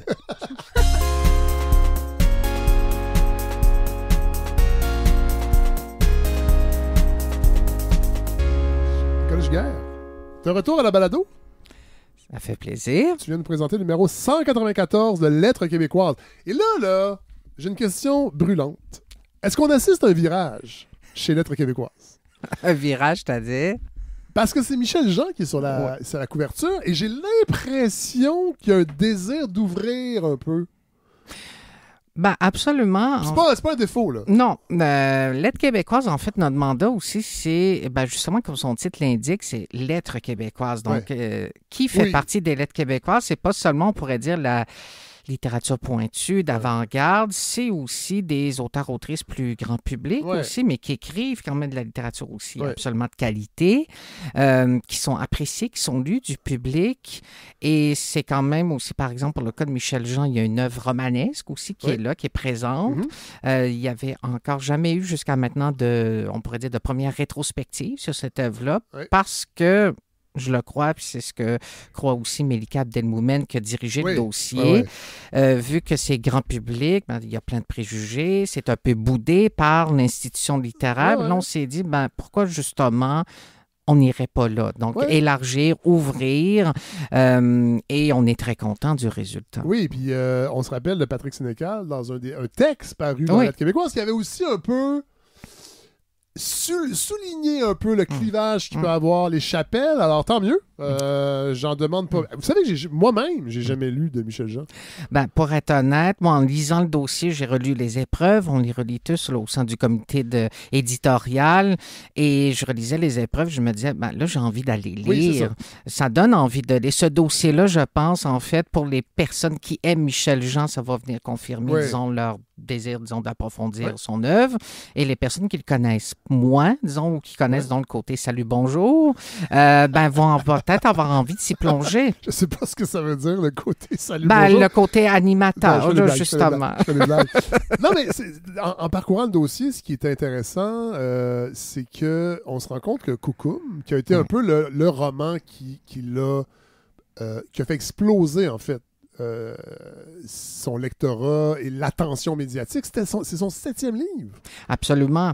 C'est son 7e livre. On voit aussi que c'est une pratique romanesque qui est nourrie de son travail de reporter. On se souvient, à la base, c'est quelqu'un qui a animé JE, qui a fait du journalisme, en fait, d'enquête sur le terrain, puis des fois dans des contextes très difficiles. Tout à fait, dans des zones de conflit, en Haïti, entre autres, en Afrique. Absolument. D'ailleurs, son texte, il en parle dans son texte, on pourrait dire autobiographique, il revient là-dessus, il établit des liens, et tout ça nourrit sa pratique romanesque. Et en effet, Coucoum, c'est loin d'être son premier. C'est celui, disons, qui l'a vraiment propulsé dans la stratosphère.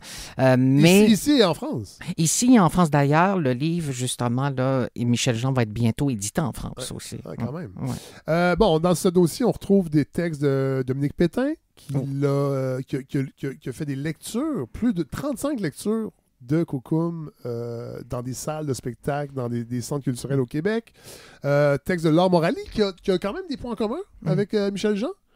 Absolument aussi. Laure Morali qui parle d'adaptation théâtrale aussi, entre autres, de Coucoum. Donc, on voit que c'est une œuvre qui a... C'est elle qui l'a fait. C'est elle qui l'a faite. Dominique Pétain aussi, donc, qui fait des lectures intégrales aussi. C'est loin d'être anodin. Des fois, on voit des lectures intégrales de recueils de poésie, mais là, d'un roman. Donc, porter ça sur scène, on voit que c'est un livre. Il y a vraiment une connexion aussi entre le public et Michel Jean. Et là, vraiment, c'est un peu ce dont ce dossier-là rencontre aussi. Et un texte de Daniel Lorrain qui parle un peu aussi de de l'image qu'on aurait pu se faire de Michel Jean. Parce que des fois, on se dit, il est journaliste. Un journaliste qui écrit des romans, je suis sûr qu'il y a plein de gens qui se sont dit ça. Bof. Je vais passer outre. Et elle le rappelle parce qu'elle était critique de livres au devoir. C'est drôle parce que à la saison 1 de la balado, j'avais écrit à Daniel Lorrain. J'aurais aimé ça qu'elle vienne chroniquer des livres. J'ai jamais eu de réponse. Alors, à ce jour, Daniel Lorrain, si vous nous entendez, si vous nous écoutez, répondez-moi à mon courriel. Il doit être dans vos indésirables. Encore. Il y a aussi dans ce dossier sur Michel Jean un texte d'Éric Chacour, une belle réflexion sur l'amitié. Absolument. Donc, Éric Chacour et Michel Jean se sont rencontrés lors d'un événement, si je ne me trompe pas, même un salon du livre à Paris.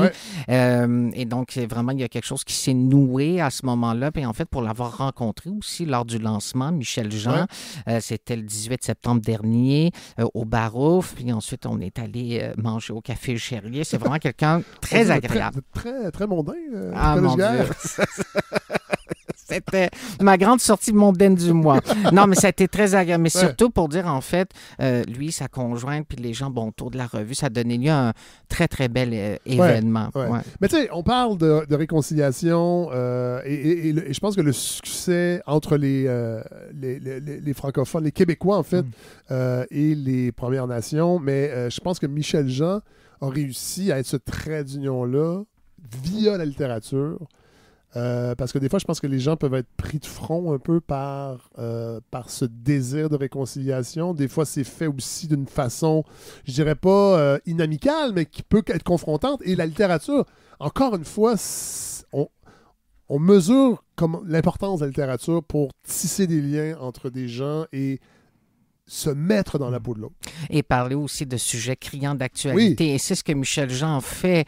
C'est pas quelqu'un, je parlais tout à l'heure de son travail à Salut Bonjour, mais c'est pas, disons, mais en fait, là où je veux venir, c'est qu'en fait, c'est pas, disons, par ce canal-là, ou cette tribune-là, plutôt qu'il a parlé des questions autochtones. C'est par le biais de l'écrit, parce que c'est peut-être plus personnel, parce que c'est comme ça aussi qu'il voulait rejoindre les gens. Il l'a très bien fait par aussi sa notoriété dans l'espace public. Je pense que c'est quelqu'un qui a beaucoup et qui continue de contribuer à sensibiliser les gens aux questions autochtones. Tout à fait. Sauf qu'il n'a jamais mis ça de l'avant. On le découvre dans le dossier avant la littérature, en fait. Oui. C'est aussi par la littérature que lui-même s'est reconnecté avec cette part-là de son identité. Ben absolument. Et ça montre le pouvoir aussi de la littérature qui permet de parler des vraies choses, de mettre de l'avant notre identité, de creuser justement des questions parfois qu'on aurait enfouies, par exemple, pour des questions X. Et là, ça revient, ça ressurgit. Puis je dirais, malgré nous, ou qu'on le veuille ou non, c'est plus fort. Donc, il y a quelque chose d'impérieux. Sinon, est-ce que je me trompe ou c'est l'arrivée d'un nouveau carnettiste? Absolument. Zachary Richard. Zachary Richard, mais en fait, qui avait collaboré au dossier sur la chanson, donc mars 2024. On en avait parlé ici, Absolument. Et donc, un collaborateur vraiment enthousiaste. Il était venu d'ailleurs au lancement qui avait eu lieu à l'ESCO, à Montréal. Et à ce moment-là, il y a vraiment des liens qui se sont tissés. Là, vraiment, dès en fait ce numéro-là avec Mélika Abdelmoumen, elle lui a offert, écoute, Zachary, parce que bon, il se tutoie, est-ce que tu accepterais, par exemple, de tenir une chronique? Et donc, il avait commencé, on a publié le texte qu'il avait lu lors du lancement de ce numéro-là sur la chanson. Et là, il arrive avec un texte, encore là, justement, très intéressant, plus politique, sur les questions identitaires liées à la Louisiane.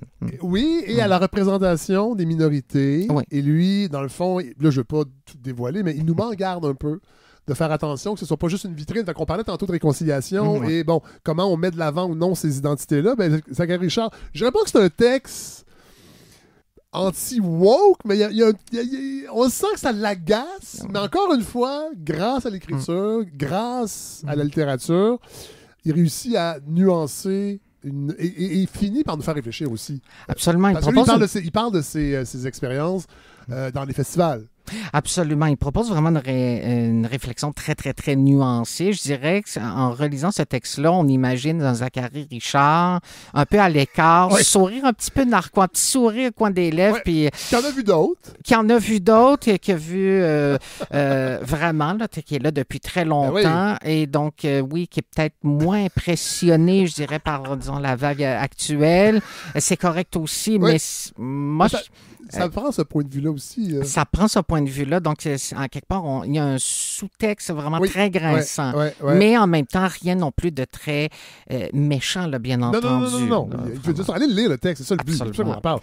Il y a Marc Fortier. J'ai bien aimé le texte de Marc Fortier, Pense bête, parce que je suis en train d'écrire et de présenter un spectacle d'humour qui traite de la montée de l'extrême droite. Et Marc Fortier identifie les mêmes affaires que j'ai vues. Alors, je suis content de ne pas être le seul. Des fois, on se sent isolé. J'ai écrit d'ailleurs après avoir lu son texte, parce que dans le fond, de façon relativement humoristique, bien que le sujet n'est pas si drôle, il baisse les armes un peu face à la montée du fascisme. Il nous dit pourquoi.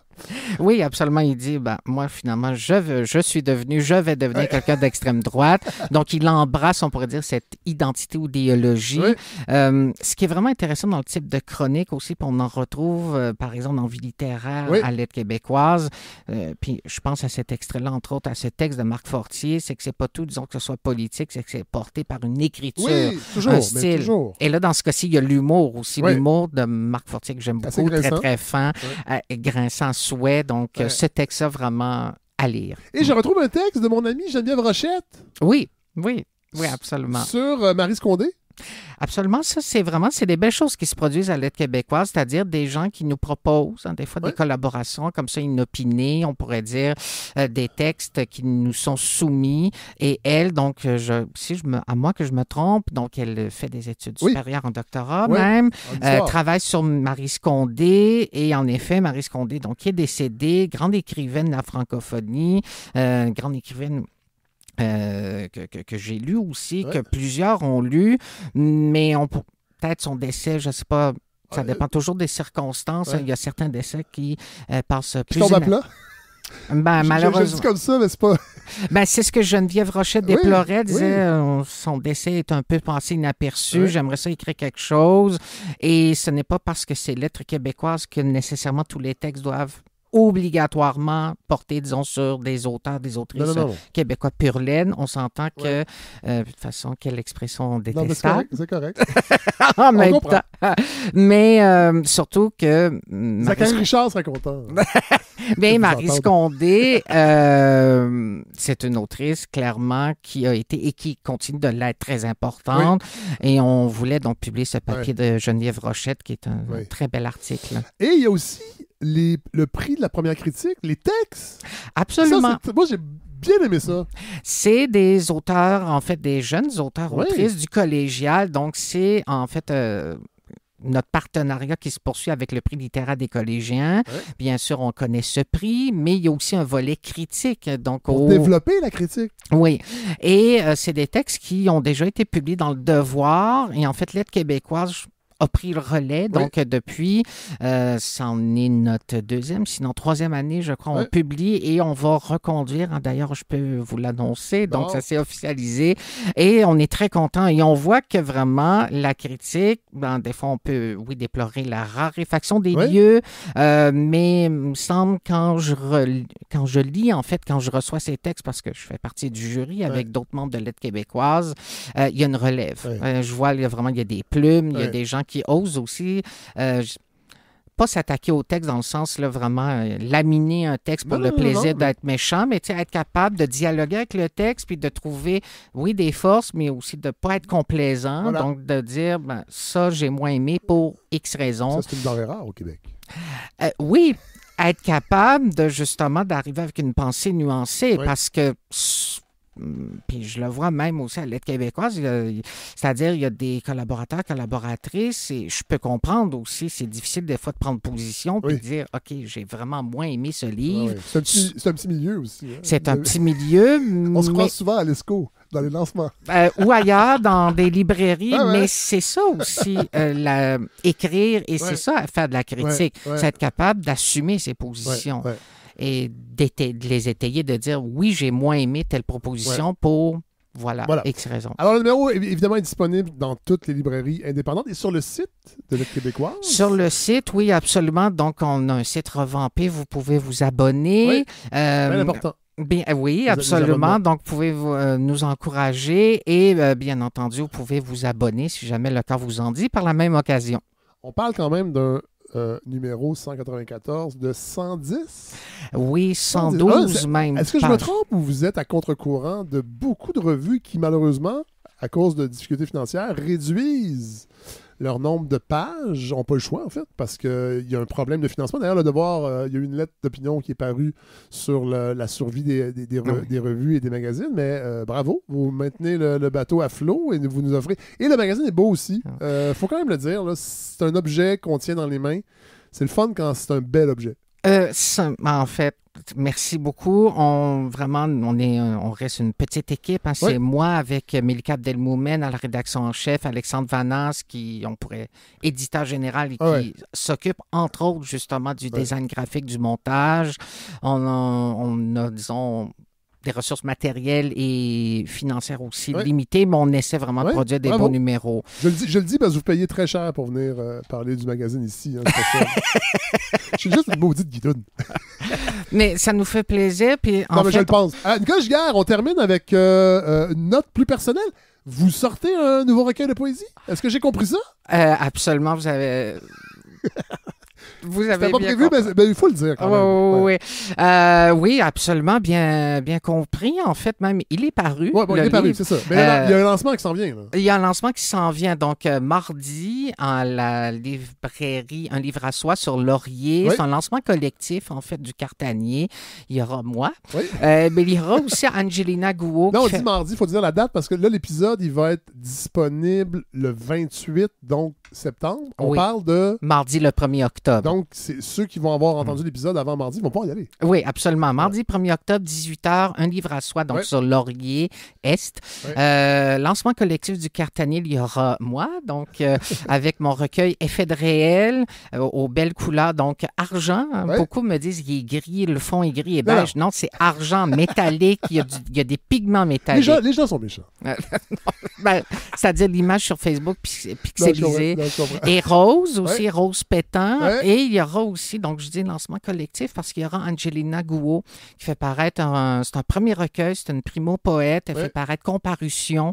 Il est question notamment, là j'avoue j'ai pas lu son livre, mais j'ai hâte de mettre la main dessus, il est question entre autres disons, on pourrait dire un mouvement post-MeToo, agression, donc question de dénonciation d'agression sexuelle, ça permet, en tout cas moi je pense que ça va être un recueil très très fort et bien sûr si vous voulez venir célébrer avec nous, vous êtes les bienvenus. Voilà. Hey, merci Nicolas Giguère, content de vous retrouver pour cette 7e saison. On va se reparler dans quelques mois pour le prochain numéro? Certainement, décembre, en fait, numéro, je ne dévoilerai pas, disons, la thématique, l'auteur, en fait, je peux vous dire que ce sera un auteur en vedette et il y aura lancement cette fois-ci au Salon du Livre de Montréal. Oh oui, la date est arrêtée, 1er décembre. OK. Dimanche 1er décembre. C'est pas Mark Fisher? Hey, merci.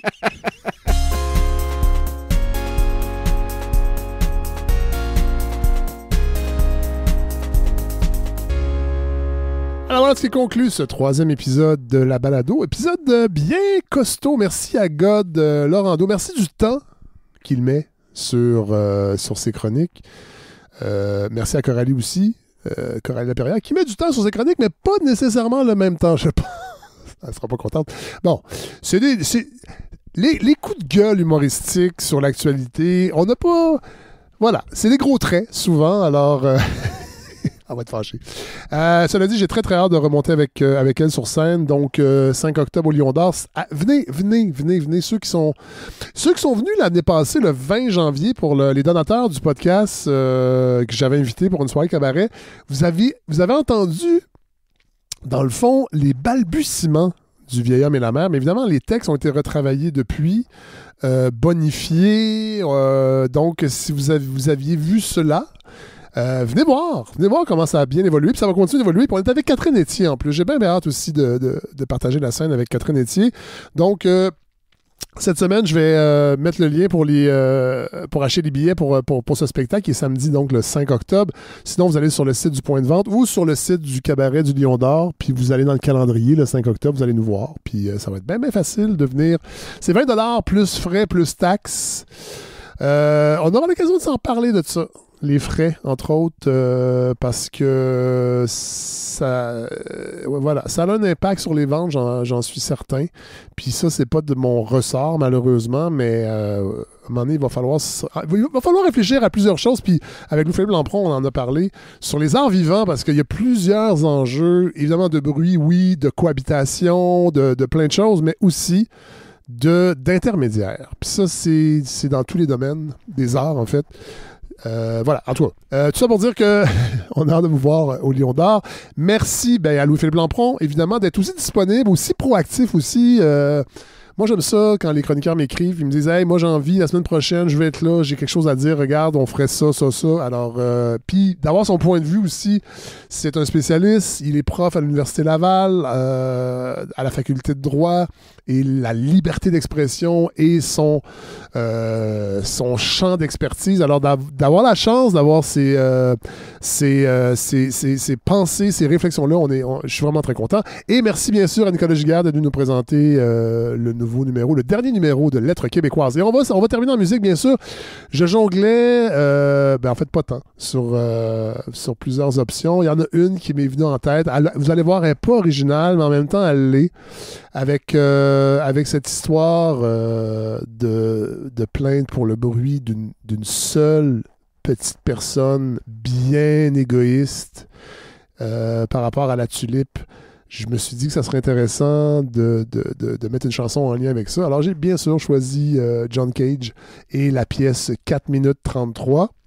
Je ne vais pas vous parler longtemps de John Cage parce que je ne suis pas du tout un spécialiste de John Cage. Je ne connais pas bien l'œuvre de John Cage. Je sais juste que ça a été quelqu'un d'extrêmement important pour pour la musique contemporaine, la musique concrète même, parce qu'il en a fait un peu, mais surtout, on pourrait dire de la musique contemporaine expérimentale, considéré aussi comme un philosophe. C'est quelqu'un qui a réfléchi sur la musique, sur la structure, sur le son, sur comment on agence le son. A été aussi quelqu'un qui a travaillé avec la danse contemporaine aussi, de croiser les disciplines en architecture. Né en 1912, il est décédé en 1992.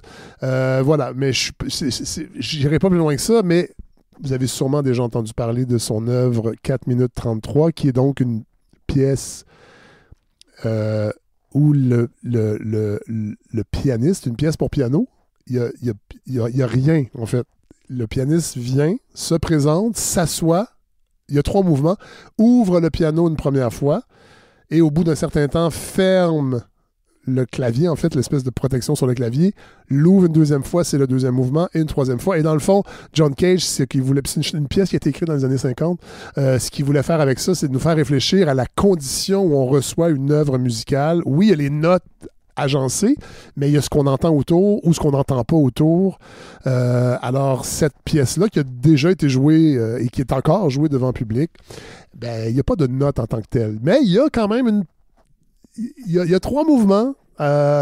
Et si vous portez l'oreille, parce que là vous allez me dire, ben là, c'est facile, Fred, tu as mis juste 4,33 secondes de silence. Non, j'ai vraiment enregistré sur Apple Music la version qui s'y trouve de la pièce 4 minutes 33. Malheureusement, j'ai pas beaucoup de détails. Je sais juste qu'elle a été soit a été jouée devant le public en 2002 ou a été mise en ligne en 2002, mais j'ai pas l'interprète.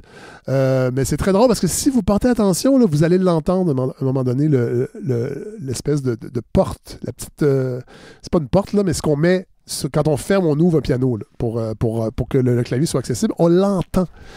Voilà. Alors, c'est ce que je vous offre. Donc, et je la dédie à ce promoteur immobilier dont je tairai le nom. Un peu de silence. Des fois, ça fait du bien, oui, mais quand on habite à côté d'une salle de spectacle plus que centenaire, ça ne fait pas de bien, le silence. Ça ne fait jamais de bien, ni au vivre ensemble, ni à la culture. Ça fait de bien à personne à part son petit nombril. Alors, voilà. Et je vous souhaite une excellente semaine.